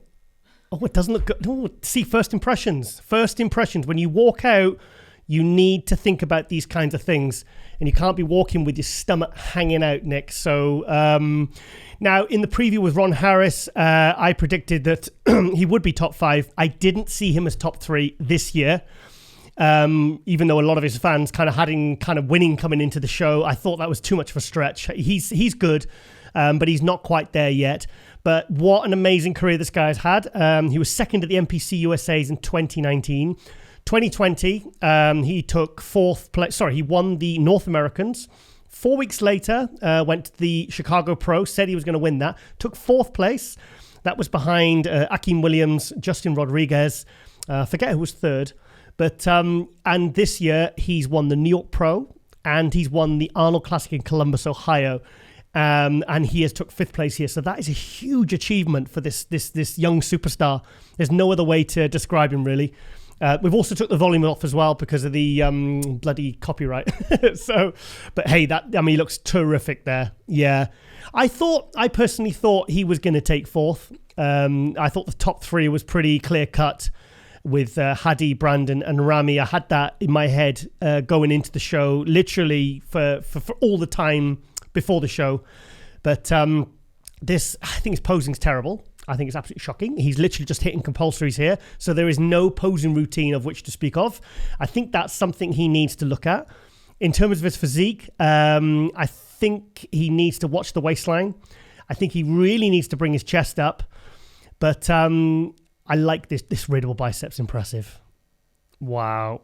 Yeah. He could still get more crisp, though. I mean, he's still not quite... If you put him next to, say, Bonac or Hadi, there's a lot more separation in their back, which... I mean, if he gets more separation in his back on that shot, he's going to be one of the... I think it's going to be one of the greatest raidable biceps of all time. That was a quick routine, wasn't it?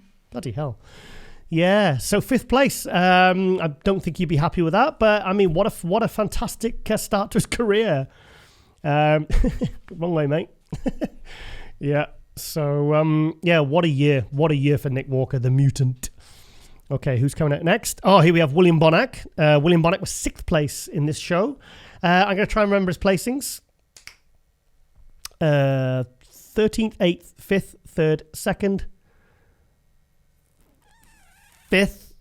Sorry, 5th, and he took 6th place in this. I think William Bonac is probably one of the most consistent bodybuilders. I remember back in 2012 when he came on as a 212. He spent 1 year as a 212, and then he basically went straight into the open class, and he's just been a continual rise ever since. This is not the best William Bonac, I'll be honest, I've ever seen. He's still not regained that kind of fullness in his chest and his legs that I felt that he had a couple of years ago. If you look back at 2017 when he was 3rd behind Phil Heath and Big Ramy. Very artistic pose. Oh, that's one thing about William Bonac. He's a very, very, very competent poser. Very good poser. I'm just trying to think. I've never seen him out of condition. Let's have a look. Yeah, the back shots are still fantastic. I mean, William Bonac's back shots are, some of the best in the world. I mean, he can hang with Phil Heath and anyone on that real bicep. It's not the conditioning around here. I've seen him sharper. I've definitely seen him sharper. Now, of course, we were all very interested to see William Bonac because he was supposed to do the Arnold Classic, but there were some problems with his travel. Is it just the live stream, or is he not as sharp? I'm not seeing the same sort of condition I've seen in years past. I've got to be honest. Yeah, he's not as crisp. First time I've seen him, his conditioning is great here, but when you actually consider that is his worst condition, that's actually very impressive when you really look at it. Yeah, he's not popping. I'd like to see him do some post-Olympia shows because I think he can be better. He can be better. He can nail it better. This is not the same William Bonac that won the Arnold Classic last year when he beat Dexter Jackson and Big Ramy. Big Ramy was third, Dexter Jackson was second.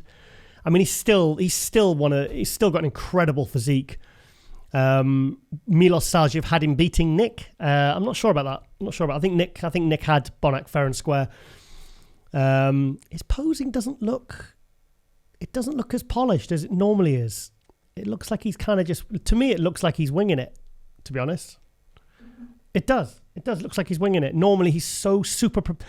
See, that pose is... I mean, he looked great in that pose, in that hands clasp most muscular, but normally, William Bonac is bursting at the seams. Everything's so tight. The skin is so thin. The muscle's almost like tearing. This is a 85% William Bonac, and still, he's top 6 in the world. So, I wonder if the Ian Valliere fans feel that he should have beat... Because Ian Valliere was 7th in this contest. Yeah, the chest is down. And actually the gyno, which I saw in the pictures in the lead up to the Olympia, it's not as bad as I thought it was going to be. I'll be honest. I saw the pictures and I thought, okay, this is going to look terrible. But yeah, this is still... Thing is, William Bonac actually gets worse when he does more shows. Some guys kind of, like Rulli, they end up getting better. Everyone's going the wrong way, look. They're all going the wrong way. Guys, walk through the arch. It's a big arch with Olympia. Mohammed Shaban. I was absolutely thrilled when I heard that Mohammed Shaban took 10th place here, because I think this is... I'm getting mixed up with Hassan and the other Egyptians, Hassan Mustafa and Mohammed, where they've done like 7-8 shows. I mean, this is a 6th show. I think this is actually the best he's been. And this is kind of a good thing, because if you want to look your best at any show, you want to look your best at the Mr. Olympia on the Saturday night. I believe he was a little bit off at the pre-judging, but he tightened up considerably. See, still needs to be a lot sharper in that radial bicep. There's still a lot of work that could be done with his conditioning. But here's a guy in 2019 who we were all shaking our heads saying, how did this guy even make it on stage to the Olympia? He was dead last place, and he has really risen this year. I think this year he was it 25 or 30 pounds heavier than when he did the Olympia in 2019. But what is the Egyptian guys? They're just, I'm not sure whether it's I'm looking on 2 different screens here. I'm looking on a big screen. I'm looking on one on the laptop. I'm just trying to work out what the real picture is, whether the conditioning just isn't that great or whether it's just on this laptop. I'll keep flicking back and forth and I'll try and make a judgment. But fantastic year for Hassan Mustafa. He's really, really moved up. He's had some good placings. He's been top 3 or top 5 in pretty much every single show he's done. And he was, I think he got through on points. He got through on points because he did that many shows and had that many kind of good results. But I'd like to see him come back next year. His trainer is Charles Glass. His prep coach is Andrew Vu. I would really like to see him granite. I'd like to see him really, really sharp. I've got to be perfectly honest here. He looks good. 10th place, top 10. I mean, I'm guessing he's going to do the Egypt Pro in 2-3 weeks' time. Yeah, he's going to. I'd be very surprised unless there's some sort of travel restriction, because Mohammed Shaban, is based in California. That's where he lives with his wife. I forget her name now. They've got the cookie business. Complete rip-off of Juan Morales. What's Juan Morales' wife's name called? I know, but what's his wife's name called? She's the one she's the brains behind. Well, I'm not saying Juan Morales isn't the brains, but she's the one. It was her idea, and obviously Juan has kind of supported him. But why am I talking about cookies?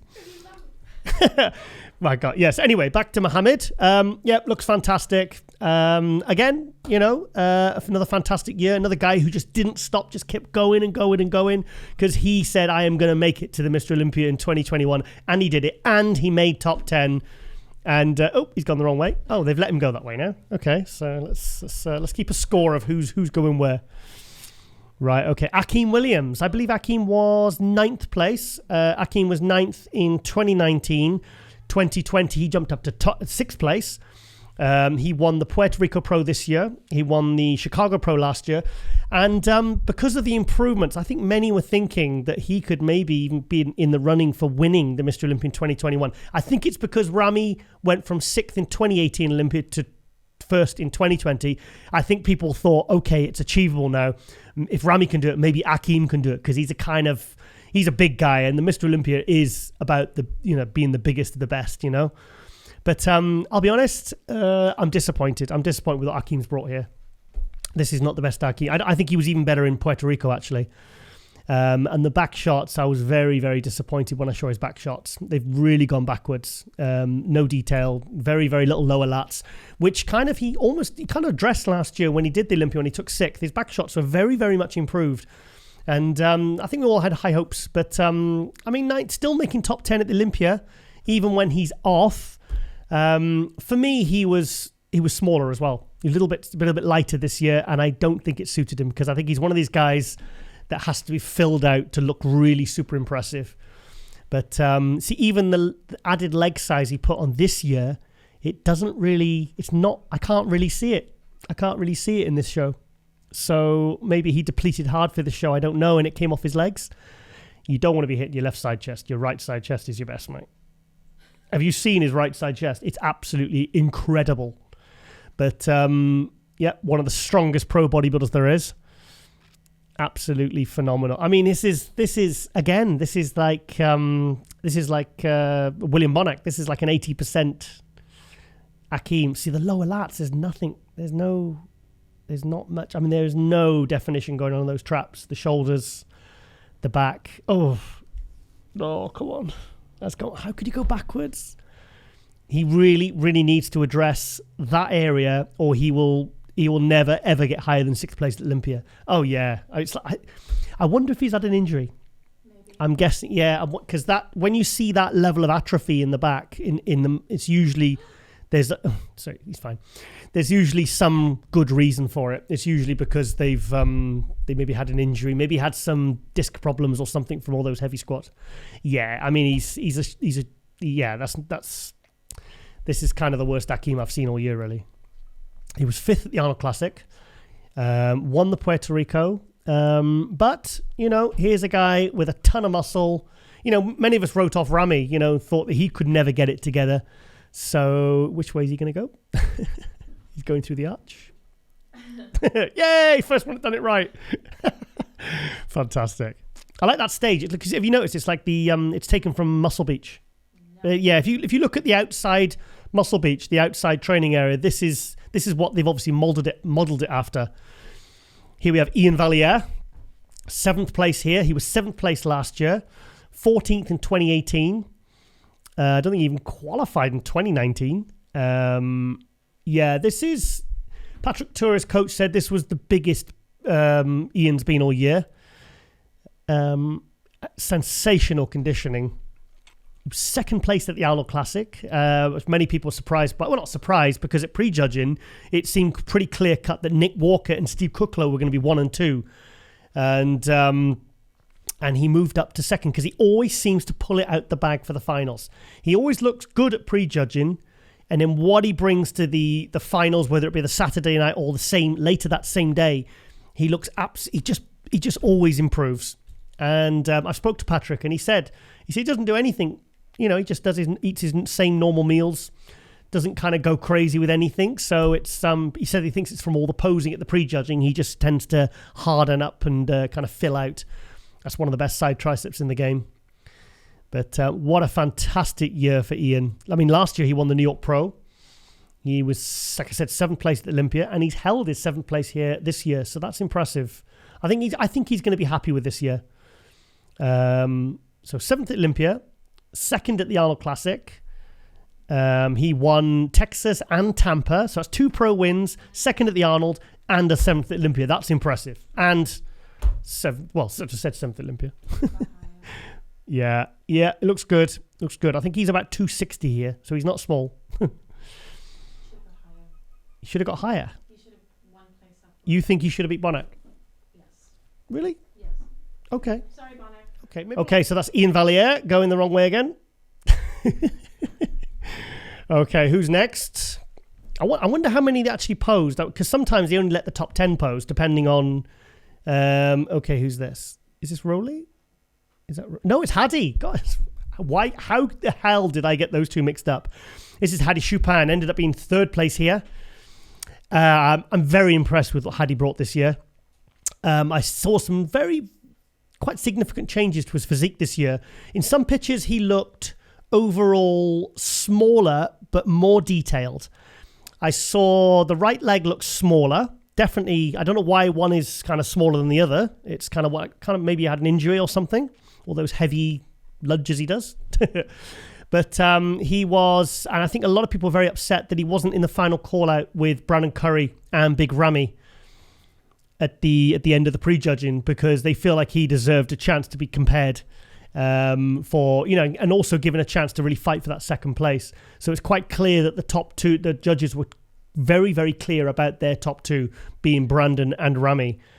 I love the vacuum. The vacuum's very impressive. And also, the thing about Hadi, he looks great in every compulsory pose, but before this year, he lacked detail in the rear double bicep. If you look at 2019 Olympia, 2020 Olympia, 2017 San Marino, and look at it now, it's absolutely incredible now. So whatever Hani Rambod has done, his coach, they've really I think they've brought him in maybe a couple of pounds lighter, and it seems to have given him top to toe, side to side, head to toe, better conditioning overall and better separation. So I like it when competitors bring different looks to different shows, rather than just kind of bringing the same package over and over again. Those delts still look dodgy to me. They do. No, they do. I think it spoils his physique. I think it doesn't spoil it, but it definitely is something. Yeah, they look very pointy there. Yeah. Where's he going? Different way. You think they'd have told him that beforehand? And the thing is, a lot of the guys are watching backstage on a screen, so they're seeing what's going on.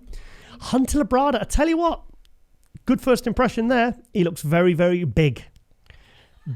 No, he does. No, because he's not. I don't really think of him as like a really, really big bodybuilder. Let's have a look. Hunter took 4th place. He was in first call out. Okay. Let's see if he's actually put a decent posing routine together. Because it's funny how his posing is considered good nowadays. And if you go back and actually look at, say, posing routines his dad did, like at 91 and 92 Olympia, you'll realize that the standard of posing today is it pales in comparison. Yeah. I think many people are very surprised. Let me have a look. Side chest, great.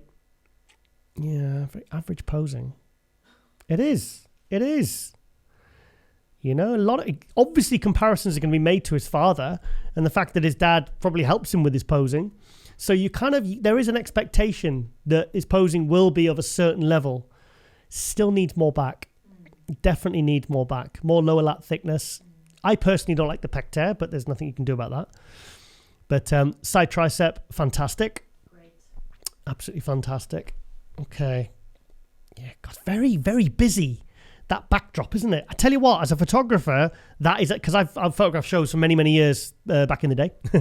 It is very, very hard to try and get the right exposure and everything, shutter speed, everything, when all that is changing 10 times a second, all the lights. It's a nightmare. It's an absolute nightmare. It takes a really good photographer to get a lot of very good shots when the lighting is like that. I mean, there's a lot of flashing, there's a lot of strobes, a lot of different colors, purples, greens, yellows, reds.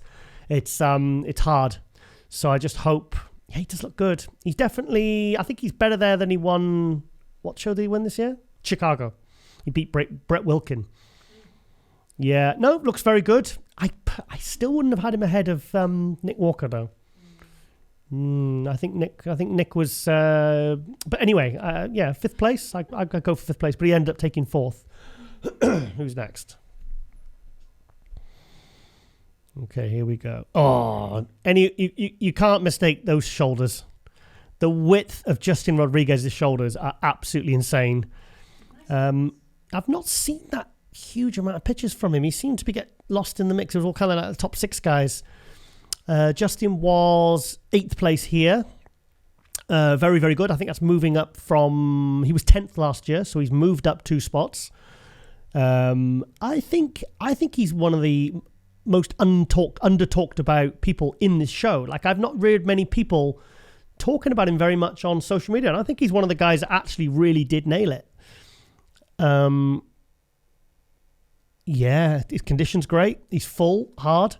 I think he was the dark horse at the Arnold Classic where he ended up taking 4th place. And after prejudging, I thought he might even push Valier out of 3rd, because it looked like Kuklo and Nick Walker for first 1 and 2. And I thought Justin, if he'd improved for the finals, I thought maybe he could have snagged even 3rd. But he ended up taking 4th. Valier went up to 2nd. Kuklo came down to 3rd. So he was the kind of the pleasant surprise of the Arnold Classic, and I think he's really delivered here as well. I think this is this as good as when he won the Indy? I think he's bigger. Condition looks good. Yeah, I remember when I saw him at the Arnold Classic in 2018, and he took 7th place, and he was a really, really new face then. I was surprised he even got the invite, being such an unknown. He took 7th place there. And he's... can you believe this guy's only won one pro show? What? Yeah, Indy. Yeah, that was his first pro win. Is that right? Am I talking shit? I think I'm talking... I think it's his first pro win. Yeah. That frontal bicep, very Victor Martinez. Milos still feels that Justin still needs more legs. I think, well, when you've got an upper body that thick and wide, I think you can always slap a bit more mass on the old quads. But, yeah, very, very hard to fault. Could he have beat Valier? No? What, Bonac? Do you know what? I wouldn't have grumbled if he'd have been 2 spots higher. I think the waist for me it needs to be smaller. Oh, the waist, yeah. Well, sometimes he's got to watch that waist. I think sometimes, maybe he eats up after prejudging. He did it at the Arnold Classic, and he came out and his stomach was kind of hanging out. It doesn't look good. And the thing is, even if you do, keep it in. Keep it controlled, keep it tight. Oh, it's a floating Sandow. That's very cool. Oh, here we go. 2019 Mr. Olympia. Anyone can recognize that silhouette. I wonder if he must have asked them to do that, because he did that last year at the Olympia, to come out with a silhouette and the light behind him, so it creates like that silhouette, Yeah, fantastic. I was so impressed and so excited with what Brandon brought here. They said it was rumored to be 10 pounds heavier, and I think most of it went on his upper body, which would have made him kind of mid 250s. He does look bigger. He's definitely bigger than last year. I think this is the best package I've seen so far. His legs were a little bit drier last year, but the upper body, the fullness, because 2019 he had the fullness, maybe not the condition. 2019 he had the condition, but not the fullness. Although his waist kind of came right in, where by dropping down that extra little bit. But I like that. I think this is the best package he's brought since when he won the 2019 Arnold Classic, beating Bonac. I think this is a really good look, and his shoulders are just ridiculous. I mean, his side chest and his side tricep with Ramy. I mean, it was normally Ramy comfortably takes the side chest and the side tricep, but Brandon pretty much, they were both kind of neck and neck on those ones, which was a surprise. Yep, like his gold trunks. Yeah, he looks fantastic. Everything's popping. So he's got to be over 250 there. His arms are even bigger. Yeah, everything's thicker. Yeah. Still like to see a bit more dryness in the quads, though. There's definitely more. I think the legs are thicker, if you know, definitely from the front and the side. His glutes and hamstrings were tighter from the back, which, kind of helped those back shots, which really kind of was his kind of weak area. Yeah. I think this was a good package. Yeah. The arms are huge. I mean, the aesthetics, the back is incredible. Still like to see a bit more detail. I know, I'd still like to see more detail. I gotta get, it's tough when you got that kind of round, full muscle to get that condition to fullness ratio. It must be so difficult, But I think overall, this was a very, very, very good package. He was actually neck and neck. I think there was 1 point in it at prejudge, and I think it was 8 points to 7 or 7 to 8 to 9 or something. What's he doing? Come on, Brandon. I love it. Yeah, that back is ridiculous. Look at the thickness of his traps there. Look, the thickness of the middle of his traps. It's just they're bulging out from the back. It's absolutely phenomenal. Yeah, I think he was so close to winning this. So close to winning this. At the prejudging, I think Ramy was a little bit off. I wouldn't have argued if Brandon had won. Well, he nearly. Well, there's a few judges that did put him first. But the night show, Ramy dried out enough, whereas kind of Brandon probably just, well, by the looks of it, just kind of stayed the same, as good. So, his walk. He's got a cool walk. Where's he going? Yep. Yep. He's going for that Sandow look. He's going for that big 6 foot tall Sandow. Start stroking the LED screen. You've already got one. You got one in your bloody office. Don't get greedy. So, yeah, I think Brandon's really going to get the respect he's... Every year, I think he's really not getting. Here we go. The Ramy. So it's only top 10 posing then. Okay, here we go, Ramy. I struggling with this 303 pounds thing. He doesn't look 24 pounds heavier than Olympia last year. What's going on with his ab? I don't know. It's Is he cramping? wonky. There's something going on with his ab there. I think. Oh, is that sweat or something or tan? Yeah. I'm just trying to work out whether Ramy's better than he was last year. I think at the prejudging, he was off, a little bit off, which is why Brandon bloody kind of matched him in the really kind of was neck and neck with him. But he really pulled it out the bag here for the Saturday. Yeah, that side chest is sensational. Absolutely sensational. Yeah, posing looks good. Yeah, I think he's been having some help from Dennis James there, who he's been staying with. His coach Chad Nichols as well brought him in beautifully for this. I wonder what he weighed by the time he hit the stage, because I think they weighed him on stage at the press conference and he was 303 pounds, but big guys like this can lose 10 pounds in a few hours. So I wonder when they dropped his water. I'm guessing he was probably close to 290-ish. I think he would have dropped probably about 10 pound by the time he hit this final form on the Saturday. The glutes and the hams and the calves definitely look, there's more going on than there was last year. Riddle bicep. Wow. Yeah. It's difficult to know how he could really improve on this. His legs are huge. The size of his legs. They're just ridiculous. Yeah. I think they really, there was a lot of expectation. He's Mr. Olympia, so there's always going to be expectation. But I think what he brought here, a lot of shine on those shoulders. Bit of Hattie-ish kind of stuff going on. But they've got to put it somewhere. It's true. They've got to put it somewhere, and he probably can't reach his arse. So here we are. I'm just trying to think, does he look better than last year? I can't decide. I think he was a little bit, I think he was just 1% sharper at last year's Olympia. But I think he's a tiny bit bigger. He's done the same routine. Yeah, pointing, run. Front lat spread. Most muscular. There you go. Yeah, he did enough to obviously keep the win. Get that second Sandow. $400,000 he won. Good for him. Ka-ching. Taking that back to Egypt. So, yeah, nice. I mean, he's not the greatest poser, but I think at least he put some effort in, which I respect. Not like Nick Walker. I'd love to see Nick Walker put a proper routine together. I think that's another way he can improve, definitely for the future. Yeah, fantastic job, Ramy. What he's done with his physique in the last couple of years is absolutely incredible. I mean, I'd written him off. After the Arnold Classic last year, I completely wrote him off. I thought there's no way this guy will get it together with the Olympia. He'd been doing the Olympia since 2013, 14, 15, 16, 17, 18, 20.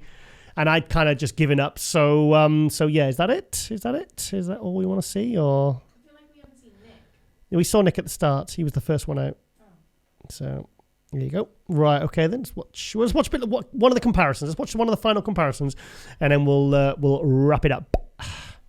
Right, okay. So there's the full top 10. Who stands out? Ramy, obviously. Tell you what, Hunter stands out for me there.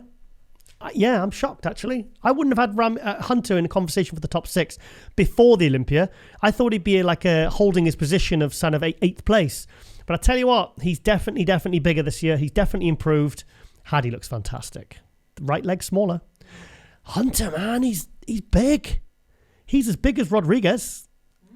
And Rodriguez is a tank. Let's watch the pose down. I tell you what, though, Brandon looks fantastic. I love that full round Brandon Curry shape. It's so awesome. Rodriguez, fantastic. Shaban, best he's been, but could still be better. Definitely get more condition from the back. Ian Valier, fantastic. Nick Walker, sensational. I predicted Nick Walker would be fourth or fifth. I had him, and that's exactly where he placed. He placed fifth. But I think, I don't know, Hunter looks bloody good. I can't believe, like, having a conversation that Hunter would be beating Nick Walker at this Olympia. I don't think anyone saw that coming before the prejudging. But Hadi, yeah, absolutely incredible. I think he must, yeah, he's held third place there. Yeah. Oh, is that the pose down? That was the fastest pose down I've ever seen at the Olympia. Oh, are they still going? Oh, they're still going. Oh, the two Egyptians. Shaban, go on. Oh, I wish Hassan Mustafa was in there. The third Egyptian. There's Nick. Nick, watch that stomach, buddy. You're gonna have to watch that. Seriously, 27. You got to keep an eye on that. Otherwise, if he loses that, he's you know, he's gonna. The thing is, he's got very thick abs, so when he flexes or he lifts his arms up and the lats pop out, you know, the waist kind of comes in. Hadi is such an impressive athlete, isn't he? Tell you what, though, Shaban with a few more improvements. There's a guy that could be top 6 Olympia next year. 100%. If he really does what Ramy did last year, I mean, I could see him top 6. I think he's really holding his own in this lineup. He's not. I mean, he really looks like he belongs there in that top 10. He really does. Fair play. And he just made top 10. He got 10th place. Disappointed with Bonac. Got to be honest. I think he's losing that pop to his physique. But, I mean, 6th place. He's still top 6 in the world, so that's incredible. Shaban got some pointy shoulders going on a bit there as well. Do you know what it does? When you do that, it ruins your rear double bicep because the 3 heads of the shoulders, they all kind of melt into one. So, and it doesn't. It ruins that pose. So you may as well put your stuff in your bum, basically. It's true. I'm trying to think how I can say that any differently, but I can't. Yeah, Akeem, I've not lost faith in Akeem because of what Akeem brought last year. You know, I'm guessing something went wrong on his prep. I think he looks down. He looks a little bit smaller. His back is completely kind of atrophying. Lost a lot of size, like Bonac's chest. I'm guessing there's something when happened in his prep. I'm telling you, maybe some lower back issues or something like that. I don't know. I'm thinking that's going to be the case. Yeah, Hadi, absolutely amazing. And it's crazy to think Hadi's probably not more than 215, 220. That 220 max, I reckon. 220. And he got Ramy at like 295, 300. And he's holding his own next to him. Right, okay then. I think we'll leave it there. Well, the guys are walking off stage, so there's nothing to watch. Right, okay, guys, I hope you've enjoyed that. Okay, guys, it is our hot news segment for Season 4, Episode 37 of Indigo Muscle, our special 2021 Olympia review special. Did I say special twice there? Special. It's our special Olympia special 2021. Right, okay, our first hot news is, notice I didn't say shout out there, but wanted to. Okay, our next shout out is the Miracle Bear, Urs Kalasinski, 23 years old, classic. He was one of probably the biggest shocks, pleasant surprises of the 2021 Olympia. He ended up taking 4th place in the classic. I've said it. I'll say it again. He definitely is, still is, 23 years old, this kid, and he is a kid at 23. I've got socks older than him. I've got Batman socks older than this kid. Yeah, so he was in first call out at the Olympia with Chris Bumstead, Terence Ruffin, Breon Ansley, and I think Ramon. I think Ramon might have been in that call out. I'm not sure. No, I don't think Ramon was in the first call out. I think they realised how good he was, and then I think he got the final call out, so he kind of moved up because he's kind of an unknown. But anyway, back to Urs. So yeah, so he was a real shock. Do you know this is only his 3rd pro show? No. he took third. He took third at a pro show. Which one was it? It was one of the. And then he ended up winning Tampa. And he's now took four, so he's took three pro shows at 23 years old. Third place this year. He won the Tampa Pro Classic. And then he's now took fourth place at the Olympia. That is absolutely mind-blowing. So, brains everywhere. So, yeah, so Urs, fantastic. I mean, what can you say? I mean, the kid is absolutely over the moon. He's a great guy. We had him on MD Global Muscle. I was really impressed, as you can see. Look at the kid's lower body. Look at his legs. Look at the quality. I mean, the quads. I tell you what, they didn't look out of place next to Chris Bumstead. I was going to say they wouldn't, but they didn't. So, and I believe he's still quite under the weight limit. I'm sure he said, we had him on a few months ago, 2 months ago, 3 months ago, said I think he's at least 10 pounds under his weight limit for Classic. So imagine when he puts a few more pounds, 4 pounds, 5 pounds of quality muscle on that upper body. He's going to be first call out next year, 100% at the Olympia. I'd love to see him in top 3 next year. God, getting very ahead of ourselves. He's literally just he's still got tan on from the 2021 Olympia. And yeah, look at that. I'm glad. Do you know what? I'm really liking the judging. I'm really liking what? Okay. I'm really liking the judging at the, that is very terrible quality footage. I mean, what was that filmed on? An iPhone 1. An iPhone 1.2. Yieldy iPhone. What's that? Put some sound on? Oh, no. Oh, it's done that thing. No, it's done that thing. Right, okay, that is terrible footage. I'm not going to show that. But, he hasn't put much up yet. Do you know what? Obviously, because it's the day after the Olympia, so he hasn't had a chance to actually put much. I'm sure over the coming weeks, he's going to be bombarding us with all this Olympia stage stuff because he probably hasn't even seen him himself yet. So he's probably still busy eating cookies. But, imagine that, 23 years old. Well, like Chris Bumstead was a couple of years ago. Wow, he's... I tell you what, Chris Bumstead's going to have his hands full with this kid next year. And he's still... He really stood out. And I'm glad they gave him a fair look. I'm glad they kind of, look at him. He's so young. And he's... I've just liked it. Sorry, I didn't mean to do that. Oh, there you go. There you go. Yes, so lives in Germany, is it? Germany? Yeah, he's Germany. Which he from? I think he's from, I'm sure he said Switzerland. He's from a German part of Switzerland or Austria. Okay, I'm just making shit up now. So, yeah. So there's the entire classic. You can't see what I'm pointing at. The entire classic lineup there. There's that kid, Ramon. That's the one that got... Did he get 5th? Well, he must have been 5th because Urs was 4th. He was one of the real... I think these two guys here, Urs and Ramon, they were the two shocks of the classic Olympia this year. They really were. Also, Mike Summerfield, very, very... That's the best Mike Summerfield I've ever seen. He was 8th. He was 8th in Olympia, so top 10. I think he struggled to even qualify last year.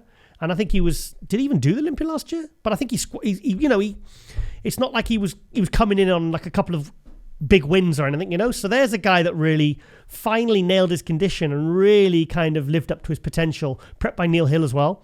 Who else we got? Chris smiling. He's so cool, isn't he? Did you hear his speech? No. Chris Bumstead's speech? No. Oh, it was wonderful. He gave tribute to George de Bull Peterson. And he talked about how 4 weeks out he was in the bathroom crying. He says he wanted to quit. And he said he did it that day as well after the prejudging or before the prejudging. Because he said, but he wasn't crying because he was stressed and he was doubting himself. He was crying because he was thankful. Thankful that he'd, So it's fun. It's funny because these guys, they seem so confident and so, on Instagram, they got these millions of followers. Well, Chris Bumstead's got 3.7 million. And they seem so, but these guys also have doubts as well. They have days when they're, when they're stressing and they're thinking, can I do this or, but Brion, big hair. It's cool. He was very good mind. He was really, because he had to, even to get under the limit, he had to really, really bring it down. His condition was sensational. So anyway, back to Urs. Just what a future this kid's got. I bet the sponsors are absolutely buzzing. Why is he blurry? Oh, he's trying not to give too much away. See there, you just think, okay, looks good, but you don't think anything really that special. But oh God, nice close up your arse there, mate.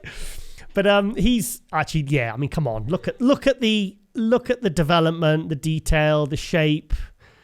Yeah, 23, bastard. I'm so jealous. I hate him. 23, yeah. Yeah. Oh, and he's a really good kid as well. I had him on Global Muscle, and very, very, very focused. I mean, I was a complete dickhead when I was 23. I don't know about you, and no, I was doing quite well in certain areas of my life. Other areas a complete disaster. But to be that focused, my point is, sorry, there is a point. To be 23 and to be that focused, and I think him and his girlfriend moved to was it Switzerland? Yeah, to pursue their bodybuilding dream and kind of move away from their town. It's quite daunting as well when you do that at a young age. I mean, I moved to London when I was 23 and I didn't know anyone, and it just to pursue that dream, to have that kind of determination and grit. I really respect that. So I mean, I can just see this guy being a continual rise in the industry, absolutely fantastic. And it was so exciting to see a new face, someone this young, just kind of succeeding and getting a fair call out with the top guys and comparing very, very well. Oops, sorry, too much green tea. Sorry. Pardon me. Okay, now the other shock of the show, which, got to pat myself on the back here, as I predicted, was Derek Lunsford. I said on the preview, go and watch it. And I said right at the end with Ron Harris, I said, I've got a feeling Derek Lunsford's going to be the shock of the 2020 Olympia. And yes, he was. I don't think anyone can deny that. I mean, what he brought, as you've seen in the 212 posing review, in this episode, I mean, what he brought was, I'm still in shock. It's just incredible. Look at that. I mean, that front double bicep, the way, as soon as he hit it, the prejudging, I was like, where has that extra bit on his back come from? The flare to his lats, the vacuum, the added density to the legs, the detail, the rear relaxed, his glutes and his hams. Like it's almost like there is a Hani Rambod look to the athletes. There is. Like, everything looks crisp, separated, but I can't explain it. It looks clean. It looks healthy. Is that the word I'm looking for? But it's like Hadi Chupin had a kind of similar look as well. If you actually put Hadi next to Derek Lunsford, get some pictures next to each other, I hope you'll see what I mean, because there is a definite look to what Hani Rambod's athletes do, and it's just incredible. I mean, this is the Derek Lunsford I thought wasn't achievable as a 212. I didn't think it was. I thought he'd have to go up to open to achieve this kind of look. It's front of a bicep. I mean, that looks like a cartoon character. I mean, what's the angle that's coming out? Is that like 70 degrees? I mean, look at that. His waist must be like 30 inches. I mean, I'm in awe. I'm in awe of what he achieved.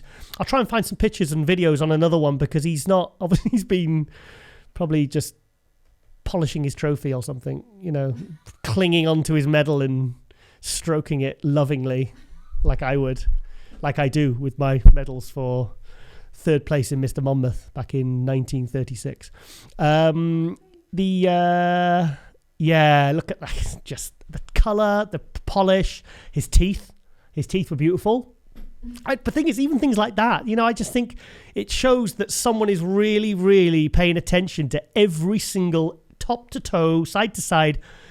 Yeah, fair play. Hani Rambod, man, I tell you what, I don't know what this guy's doing, but, he really is one of the world's best coaches. I mean, there's no denying it. Because sometimes some coaches, they'll have that one athlete that is going to be good anyway, and they kind of just, they support them and they get them ready and they bring them in, but then that's it. They never really duplicate that again. But, I mean, Hani's done it twice. He's done it, Hadi and Derek Lunsford, in the same contest. I didn't see the men's physique properly yet. Andy Rio? What did he place? I can't remember. Oh. I didn't see him in the top 5 in the medal pictures. I didn't see him, so I'm assuming he didn't... if he's not there, he's not there, is he? So, yeah. Oh, yeah, here we go. Oh, so happy for him. So, Is that his? Did it, guys? Oh my gosh! Thank you so much. For Yeah! That's So We're cool. gonna keep this going live. I hope that this doesn't shut off at all. Yeah, here we go, guys. Thank you so much, guys. We did it. Fantastic. Oh, look, Dennis Wolf, Eduardo Correa, Milos. Absolutely. Oh, things coming up again. Everyone's just congratulated him.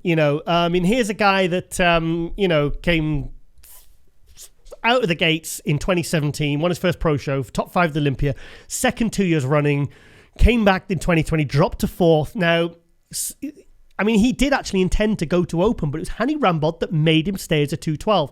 And I mean, aren't we all glad that he did? So, I'm going to look at this shot here as well. The 3 212 Olympia champions. There you go. You got 50-year-old Kamal El-Gagni, the 2019 Olympia champion. First in 2019, second last year, third this year. You got Sean Clarida, he's like the Ronnie Coleman of the 212.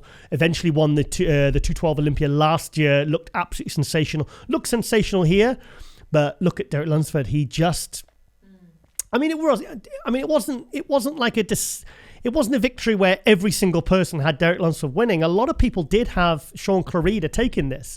But I just feel like at the prejudging, I think it was closer than maybe it was at the night show. I think the night show, if you look at those posing routines, I feel like Derek Lunsford, just shone more in the night show, which is kind of was enough to pull him ahead. And I think he won with a clean score as well. I think he did win with a clean score. I think it was 5, and then Sean Clarida was 10. But I think it's going to be interesting the next 2 or 3 years because Kamal El-Gagni says he wants to hang around for another 3 years at least, and he's because he loves what he does, and he's making a very good living from it. He's got gyms in Libya, he has equipment businesses, and obviously being this huge superstar that he is from Libya, because I remember 20 years ago, I was working at a supplement company, and he was buying big orders off us, and he was exporting like 40-foot containers out to the Middle East. That was about 17 years ago. And you're not talking, 40-foot container, that's a decent supplement order. So, and he's been doing this with equipment and supplements. He's been doing this for the last 15, 20 years. So he obviously wants, and he loves bodybuilding. He loves competing, and he's still looking absolutely incredible. He's still top 3 in the world. To hold top 3, I think every year people expect him to drop off, but Kamal does not. So I think it's going to be very, very interesting to see what happens in this next couple of years, to see these 3 guys battling it out. And then you've got the Angel Calderons and, these new guys, Lucas Coelho's, Antonio Burton's coming up through the ranks as well. The Nathan Eplers. I'm sure I've missed out a few names there. But, it's not much on this, not much on here really, is there? Look at that, I can think of his legs there. So we'll come to George Peterson at the end as well. I'll talk about that. Yeah. So congratulations, Derek Lunsford. There's a guy that really, when he dropped to 4th last year, some could have said, okay, then maybe I'm not meant for the 212. Maybe I should just go straight into the Open, because I think he could be stepping on stage at like 220, 225 plus. And I think he'd do like Bonac and Hadi would do very, very well as an Open. But thing is, now he's got the title. He's not going to be coming back next year as an Open. He is going to be staying as a 212. Right, okay then. Next hot news thingy is it's not Walker Brook, it's Brooke Walker. Now, again, I'm sorry, guys, but I'm going to pat myself on the back because 2 years ago, I'm sure it was 2 years ago, it was definitely last year, maybe even 2019, Brooke Walker hadn't even won a pro show. I think she just turned pro, actually, and I was hyping her as a top 5 Olympia. Now, bearing in mind, like I said, she hadn't even won a pro show. In fact, she only won her first pro show a couple of months ago. I forgot the name of the show, but it wasn't even a huge women's physique show. But I could just see with the structure and her shape, to me, she looked like the second coming of Juliana Malacan, who I think is the all-time greatest women's physique, example of women's physique, I think. But, as you can see, the X-frame, the everything's there, the shape, the femininity, the conditioning. But before, the conditioning wasn't there, and it wasn't really until she won her first pro show a few months ago that she started nailing the condition. We had her on the last episode of Global Muscle, and she said she'd been away for 4 weeks and staying with her aunt in Florida, focusing 24/7 on prepping for this show. And I think she was just happy to be at the Olympia. And I thought maybe top 5, maybe in a year or 2 years' time. I felt she was capable of that. She only went and got 3rd place. She was in first call out. I thought I messaged her and I said, "Wow, you got top 5," and she got 3rd place. So absolutely incredible. Thank you so much for proving me right, because it is a big punt when you take a punt on somebody that's relatively unknown and hasn't even won a pro show, and you're saying they're going to be top 5 Olympia. A lot of people do kind of roll their eyes at that. I'm trying to think who else I've done that with. Was it Bonac? Sort of. Anyway, conditioning is there now. So fantastic result there. So it'll be interesting to see whether she goes into some bigger contests now, like the Arnold Classic or something like that, maybe secure a win there. But, oh, look, there's all the women's physique. How many there? How many is there? Hang on. I don't want to count them. Patricia Goslin as well took 10th place. She was very, very happy with that. No, she wasn't 10th. She was 9th. Anne Munn was 10th place, sorry. Sarah Villegas, the 2-time winner. We've got Natalia Coelho there, flashing a quad. And, Ivy Ryan, she was 7th place. She looked really good as well. I think she was 4th last year? I've got 4th or 5th in my head last year. But, a fantastic lineup this year. Really is. There she's Glow Muscle. Yay. It's an old picture from the Arnold Classic, look. Wow. Yeah. So there's Milos and everybody else. So, thank you for the share. We appreciate it. It helps. I think she flew in a private jet as well. Well, it's not a private jet, but is that classed a private jet? You don't know. I think a friend, Uncle Bill, gave her a lift. Thank you, Uncle Bill, for the lift. But you can basically brag that. Do you know what? This is great. Maybe she's got a relative that's got a plane that flew her in. But do you know what I really can't stand? All these supplement companies, when they're doing private jets, I think it's because that costs about $50,000. I think it's showing off. Not to mention it's bad for the environment. It's very bad for the environment. Yeah. Well, yeah, but then again, if somebody said, "Giles, we want to fly you in to the Olympia next year in a private jet," I wouldn't say no to that. Such a hypocrite. I'd be like, "No, it's not good for the environment. I want to take 4 flights, please, and take 26 hours to get there and be absolutely dying on my feet when I turn up to the Olympia and I'm stinking and I haven't bloody eaten properly and my blood sugar's all over the place and fucking..." Yeah, so basically scratch that. Forget what I just said there. It's cool. No, but some of these guys, they do it and there's pictures of them getting off the plane. You just think, oh, come on, man.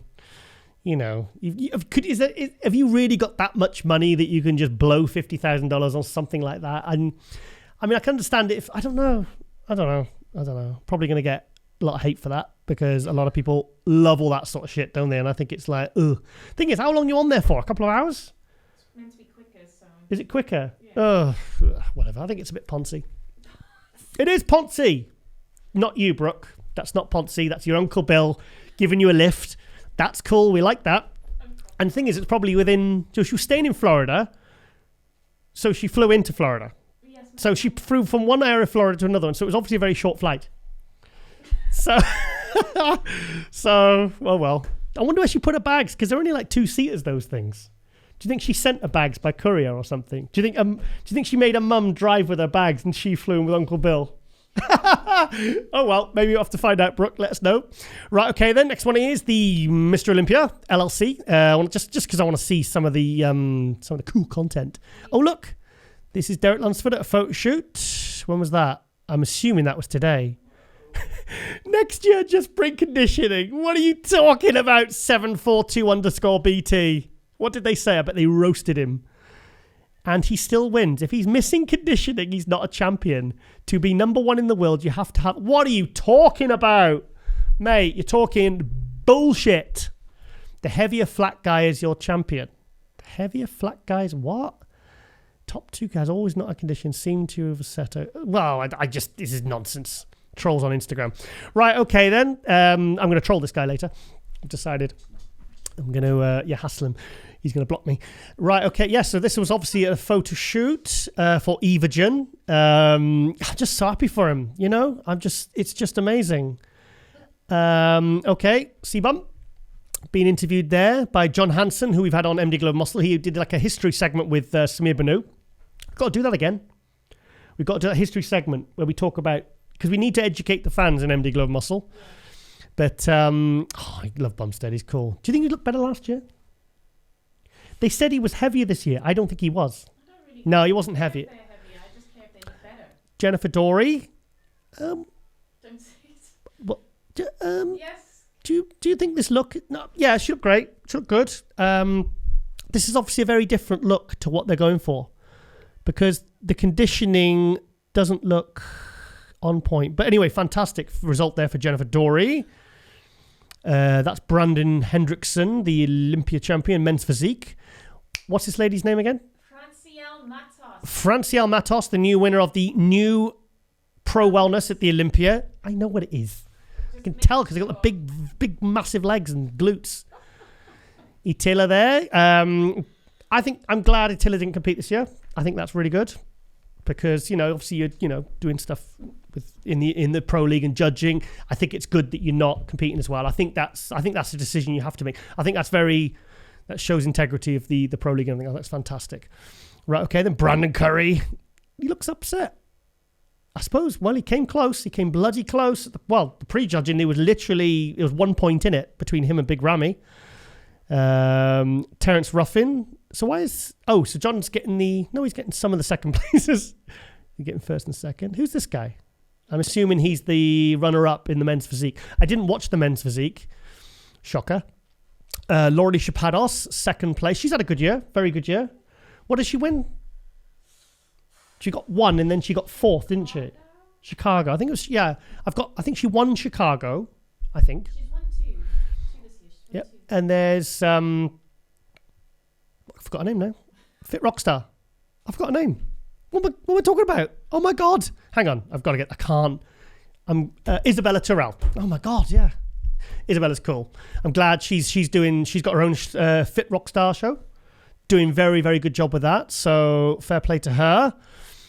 Keep up the great work. Yay! Ashley! 3rd place. Who we're doing the Olympia All-Star Tour with. Is it next month? Yes. Oh my God! Exciting!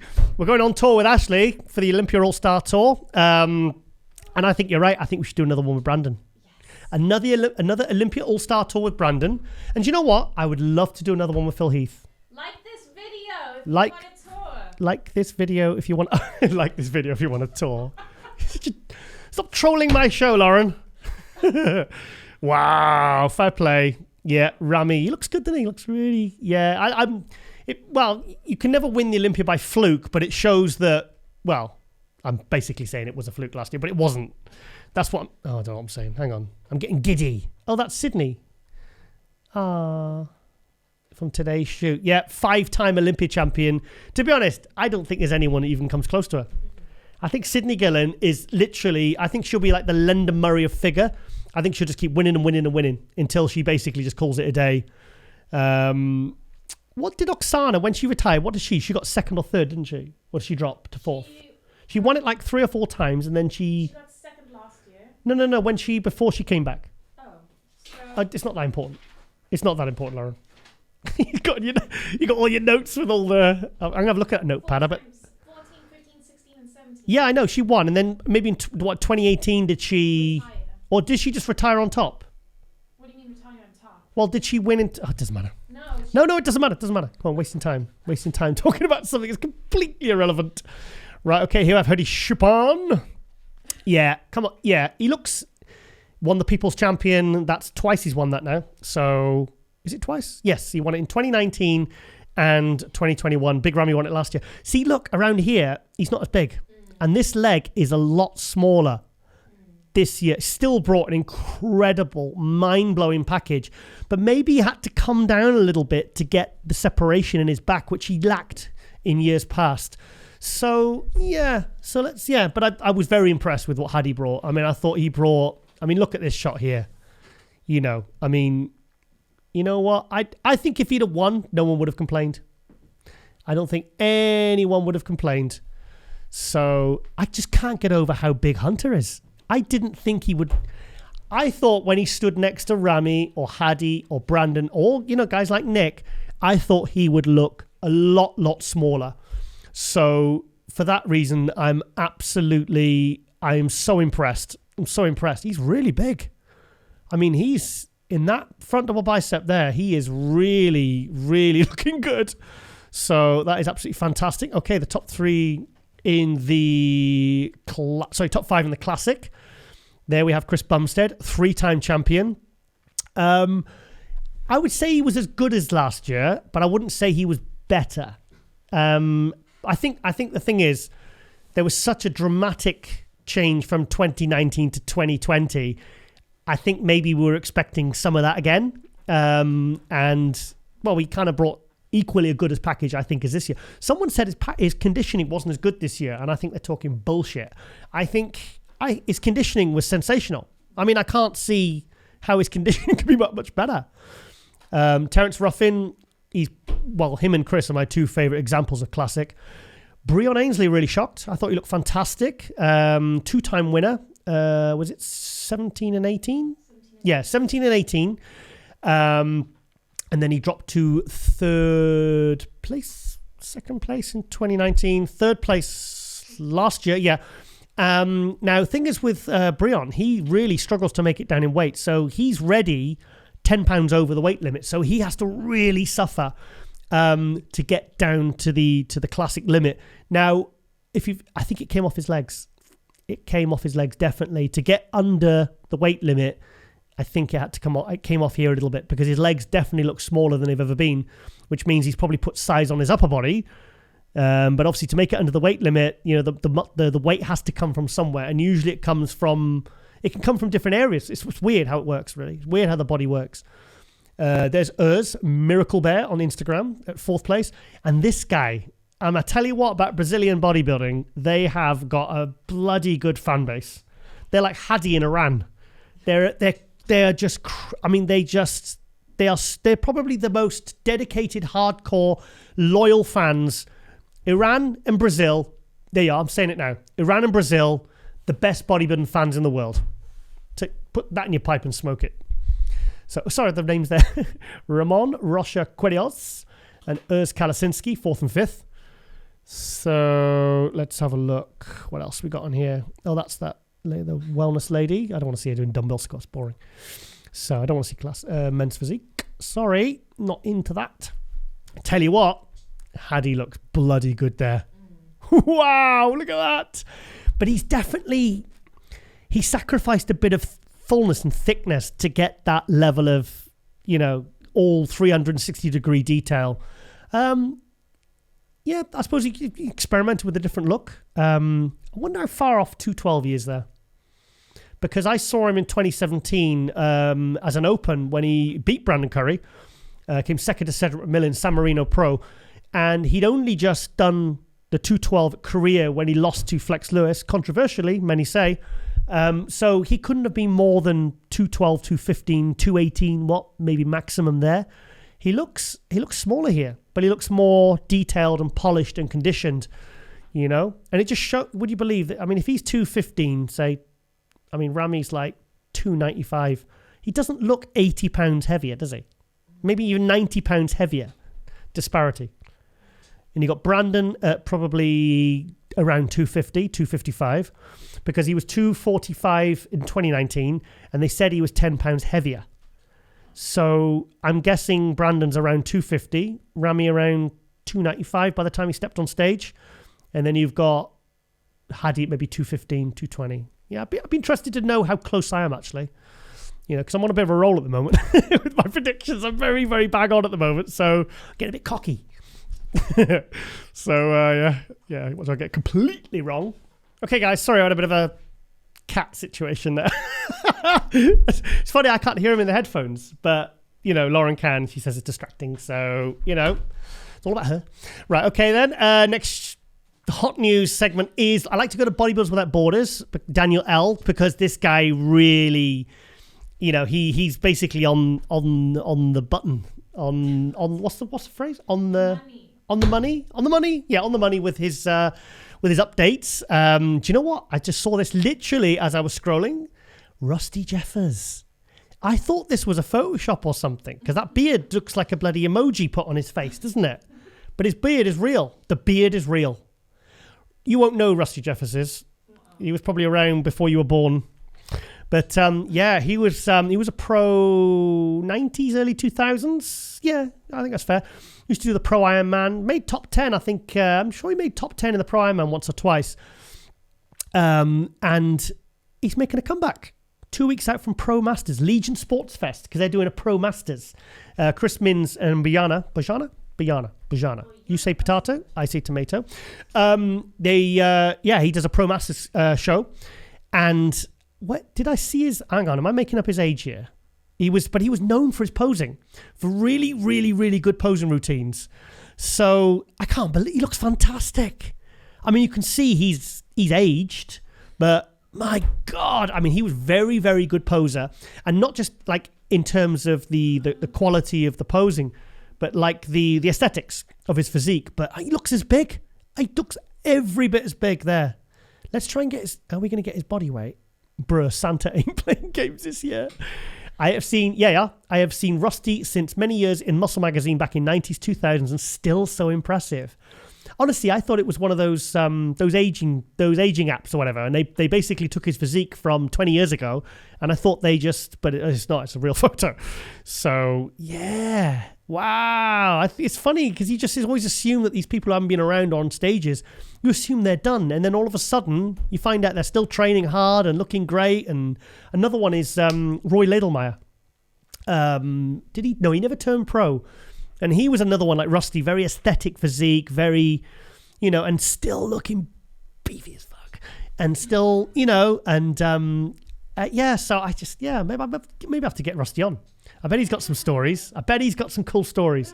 Let's get him on next episode of Global Muscle, because I want to give some publicity as well to Chris Mins, because Chris Mins is, in my mind, I'd say he's in the top 3 pro league promoters in the world. Absolutely. I think Emilio's the other one.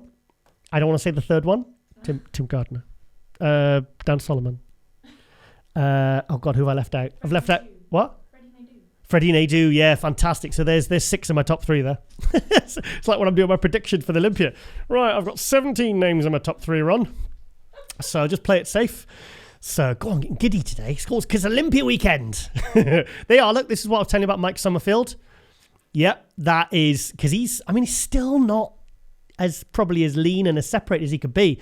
But look at the structure. Look at the flare. He's got like a Derek Lunsford... Well, almost got like a Derek Lunsford flare to his lats. Can you see that on the camera? Me doing that V? Yeah. But his quads. His quads look nice and dry there. Yeah, he looked fantastic. 8th. I would love to see 7th place. No, he got his 8th. He got 8th. 8th at Olympia. Yeah. Here's a guy I thought was just going to keep missing the mark always. But 8th place in Olympia. I think that's as good as winning a big pro show, I think. No, I know. So, yeah, look at that. He's got a lovely physique from Germany. Oh, stop. Keep playing. Yeah, very complete. Prepped by Neil Hill. They've been working together a couple of years now. So, obviously, they finally started to work out the formula that makes his physique. The glutes are in. He could still get better. He could still get better, which is good, because if he's making 8th place in Olympia and he could still get better and still improve, he actually came over from 212. Came over to 212. And I remember I saw him turn pro at the Royal London Pro in 2018. Guess where it was? London. Sorry. I was just trying to see if you're paying attention there. Guess what that was? Royal London Pro. Clues in the name. Guess it. And look at that. Lovely. Yeah, fantastic. Yeah, he must be over the moon with that. It's foolish of me to put him outside of 15th in my predictions. Yeah, but do you know what? Based upon how he was doing before, you wouldn't have had him in your top 15. So there's a guy that's surprised as well. Let's have a look. Oh, look, here we go. Should we put the sound on? No. Oh, yeah, go on. I want sound. I want to hear. Oh, let's minimize that a bit. Oh, I'm going to play it as well. Sandow Trophy. The Olympia gold medal. Can you turn it down a bit, please? The check for $400,000. Thank you. Turn it down a little bit more. And the title. I want to hear my reaction. I got shivers when I watched this morning on Instagram. I got shivers on up my spine.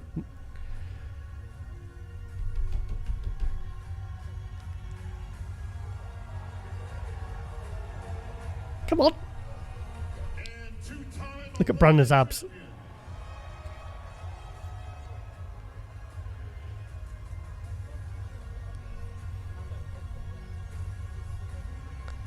Watch his face.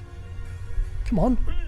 Big Ramy! Yay! Two-time Olympia. Because thing is, he said two-time Olympia champion because both of them have got an Olympia each. Brandon won it in 2019 and Ramy won it in two. So that was very clever. That I like that two-time thing. Because normally they say new or whatever. Look at that. Oh, I'm so excited when it happens. I remember when Sean Roden won in 2018 and the whole place just went berserk. There was like confetti explosion things everywhere. When Brandon won in 2019, that's what I do. I always get my phone and I do a sweep of the crowd because it's so exciting to see that. Tell you what, if you've never been to Olympia, get yourself to one. Trust me on this. It's just a thrill. It's even if you just do it once in your lifetime, it's incredible. Look at Brandon, man, looks amazing. Nick Walker there, top 5, mate. Top 5, Arnold Classic, New York Pro. He's done well. He's done very, very well. I imagine he'd be shutting it down till next year now. So, yeah, fantastic. Yeah. Nope, don't give him the mic. I hate that when they try to do that. They try to take the mic out of your hand. It's really annoying. And you're like this, you're trying to wrestle it off them. I forget who did that to me once. Who tried to do that? And they were literally like, it makes it really awkward and it messes up the interview because they're trying to pull the mic out your hand. And you do not want to give them the mic because sometimes, well, then you're not really interviewing. You just stood there with some guy in a mic, holding a mic. So he looks good, doesn't he? He does look good, man. Look at that. I like his colour, his condition. Look at his face. That's what you. I'm sorry, if you ain't got your cheekbones sticking out like that, then you don't deserve to be up there, I think. Right, okay then. Bit of Haddy. Let's have a look. Oh, let's have a look. Is this his routine?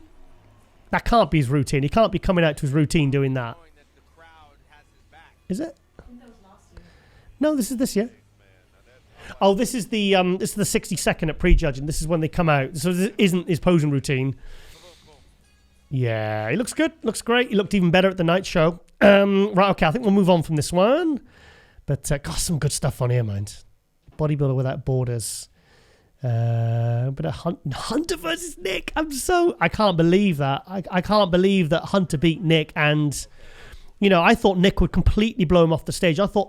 But I didn't realize how big Hunter was. And you don't know until you see them next to the other guys. So it's because you can see someone in a lower quality show, maybe not as high as the Olympia, because all shows are not as higher quality as Olympia.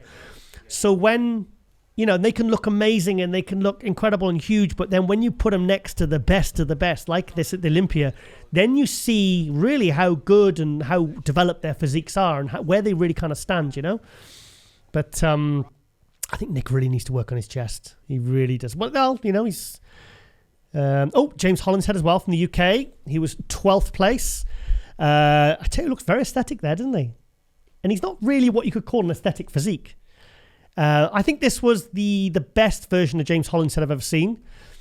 His conditioning was... I've never seen conditioning like this on him. But he needs to thicken the back up a lot there. That's not his best pose, really. Calves are huge. He's definitely... He looks very... His conditioning's great. Prepped by Patrick Tour, so it's always going to be good. I wonder, is that a good pose for him? That's a great pose for him. Side chest. Came into the Olympia 2 wins. He won the British Grand Prix last year. Then he won the NPC, the Alicante NPC European Pro, which qualified him for the following year, this year's Olympia. He didn't compete at all after that, so he just decided to shut it down and then go to, which obviously, so basically prep for this one show for the full year. Front lat spread, yeah, fantastic. Huge legs. I mean, his legs are massive. And he's a big guy. He's like 6 foot tall, So, what does James weigh?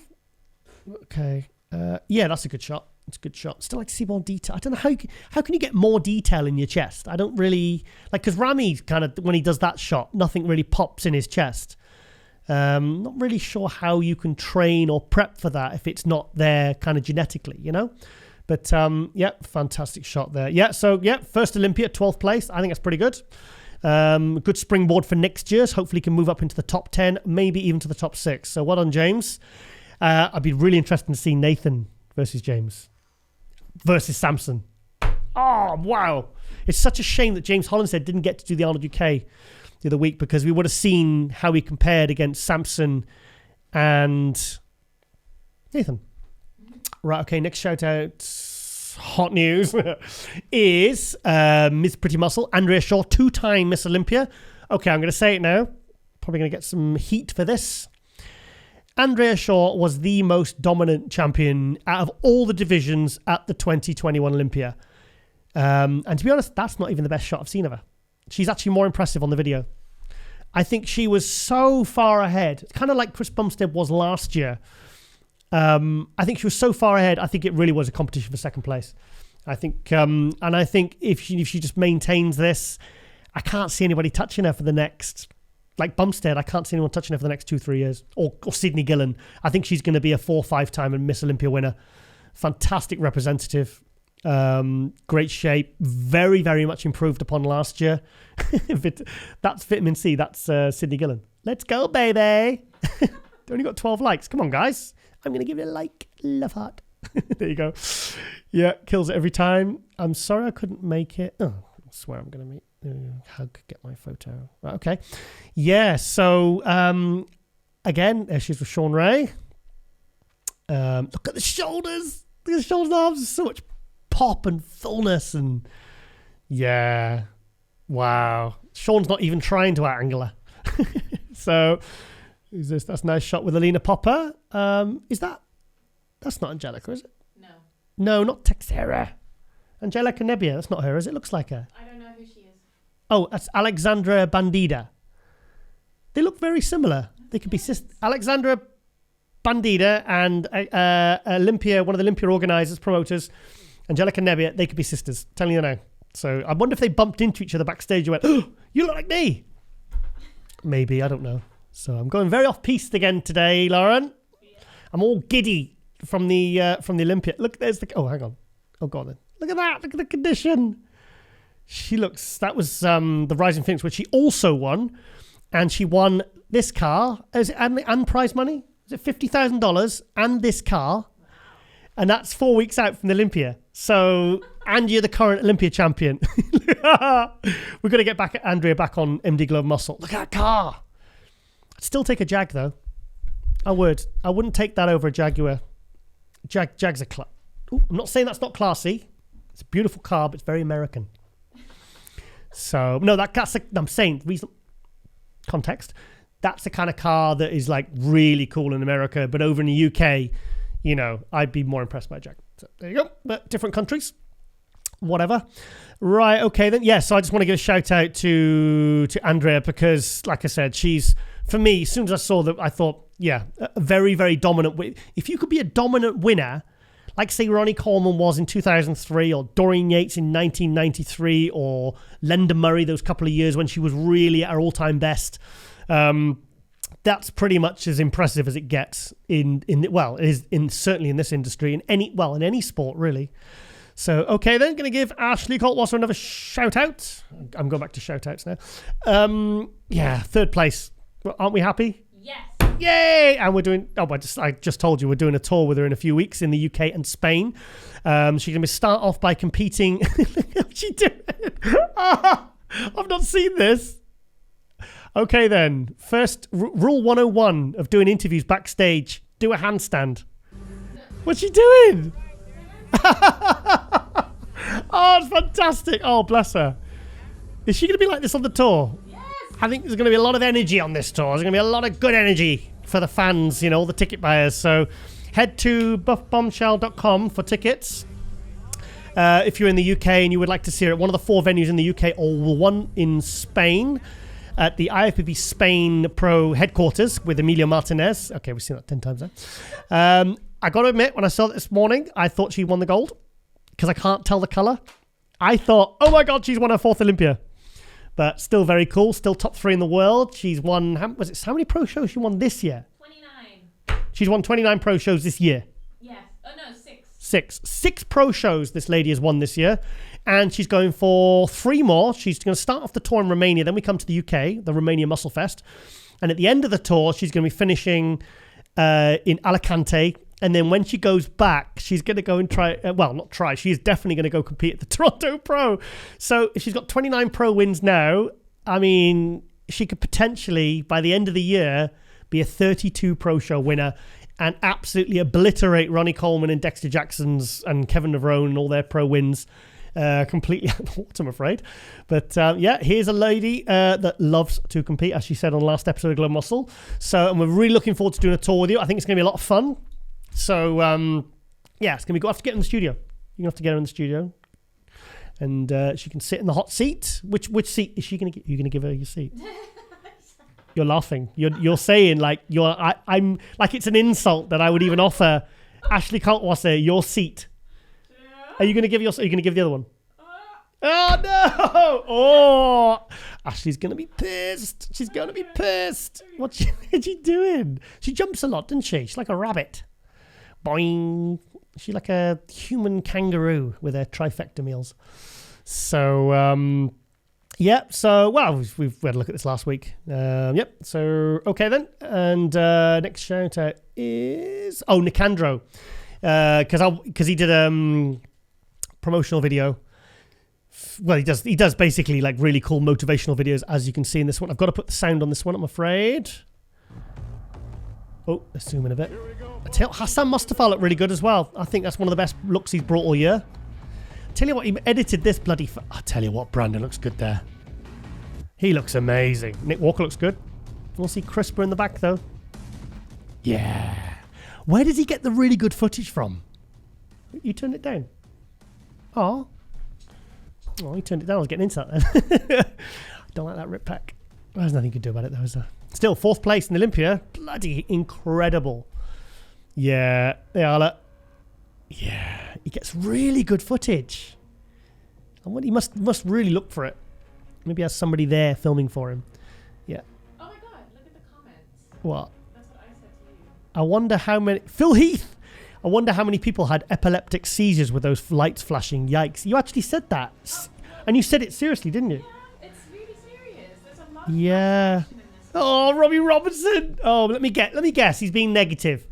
Rami looks big but smooth. Brandon has the edge. If you can dominate those 7 basic poses, 2021. Oh, that's actually quite positive for Robbie Robinson.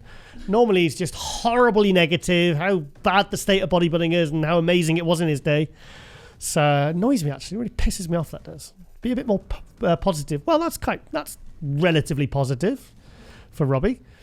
Hadi is better than everyone. Oh, my God. You get a lot of that. Even when when there's videos of, and Hadi's not even in them, they say Hadi should win. So Brandon got chicken legs. Shut up. Such idiots. Right, okay, now we're going to lead on to this one. I actually want to show this this video because it leads on to my next segment. Our dearly departed friend George the Bull Peterson. So prepping for this show like it's my last. That's eerie. We got the news last Wednesday, and well, like with any news like this, I prayed it wasn't true. I'm not religious, but I really did. Yeah, he's a wonderful guy, George. He's one of those guys that when I saw him at the shows and, at the Meet the Athletes and stuff, I ran to him, because I was so excited to see him, and always got a great vibe. He was always fantastic to interview on Global Muscle, bought me lunch at the 2019 Olympia, and just a real gift to the industry. In fact, we'll go on. Let's watch a bit of that. Just remember how good he was. Very passionate athlete. Oh, this was a tough one to swallow, this was, guys. Tell you that now. It really was. It was for everyone. And it's still probably, I think Flex Wheeler was messaging today, posting today on Instagram because he's in hospital with COVID. And he was saying, he says he hopes it's just all a bad dream. So, okay, we'll go on to, George Bull Peterson's Instagram. Obviously, this is his account. So, he's no longer, so this was the last video he posted. After you work out, your body's trying to build glycogen stores, and having the proper meal after you work out helps you do that. So typically you want to have a meal within 30 minutes to an hour after training. Sorry, I'm just going to knock that off because we actually had two weeks ago we had George on the episode, but we didn't use it because the Wi-Fi connection was too bad. And I said, let's get you on next week. And I didn't actually book him again for last week before the Olympia because he just looked so tired. And I just thought, you know what? I'll wait till after the Olympia when because he would have done it, because he was like that. It's a very easy guy to work with. Very, even if he was exhausted, he still would have come on. I very highly doubt he would have said no to us. But yeah, so I don't know what to say really. George Peterson found dead in his hotel room on the Wednesday in Orlando. And I'll be honest, it kind of gave me mixed feelings about the Olympia, really. I've been very up and down all week, really, about the whole thing. Because I just didn't know how I felt, really. It was awful. I just I couldn't really get that excited about the Olympia, because I was still trying to process and what this meant, for the sport, for all of us, for all his friends, his family, and Justin Miller, his coach, and his friends, really, and everyone, Don't know what to say. So, but he was a really, really good guy. Fantastic athlete. I mean, look at that. 3 third places in the Olympia, twice in the Classic, once in the 212, and he was gunning hard for that 212 win this year. I think he struggled, maybe was struggling to make it down with the weight. Maybe that was the cause of the stress. We don't know yet. We don't know. But yeah, he's going to be really, really missed, George Peterson. This is like another one like Luke Sandow, where we're really going to be feeling this one and remembering this one for years to come. So okay then, guys, that is the end of the episode. It was Global Muscle Hot News. Hope you enjoyed this. Hope you enjoyed this Olympia review special. And yeah, we will be back with more interviews and more previews and all that, everything else, all the good stuff for next week's episode of MD Global Muscle. Okay, guys, thank you for watching. Thank you for supporting. And ladies and gentlemen, we are out.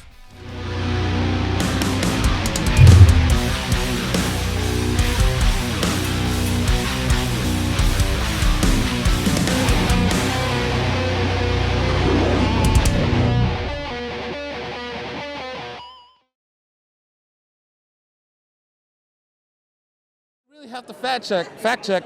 I mean, has there ever been like a full-on back of a bicep on a Muscle magazine cover before? I don't think there has, actually. I don't know. I really want to have that fact check, because if that was the first one, that'd be very cool. I bet you bought a few copies of that, didn't you? Oh, not at me. My mother, she cleaned out the whole damn Walgreens and got walked out with like 20 magazines. George, I can't wait to see what you're going to bring on Saturday night, mate. I'm really excited. I think it's going to be a fantastic Classic Olympia this year. So always a pleasure, mate. With George Peterson, I'm Giles Thomas here at the Meet the Olympians for MuscularDevelopment.com.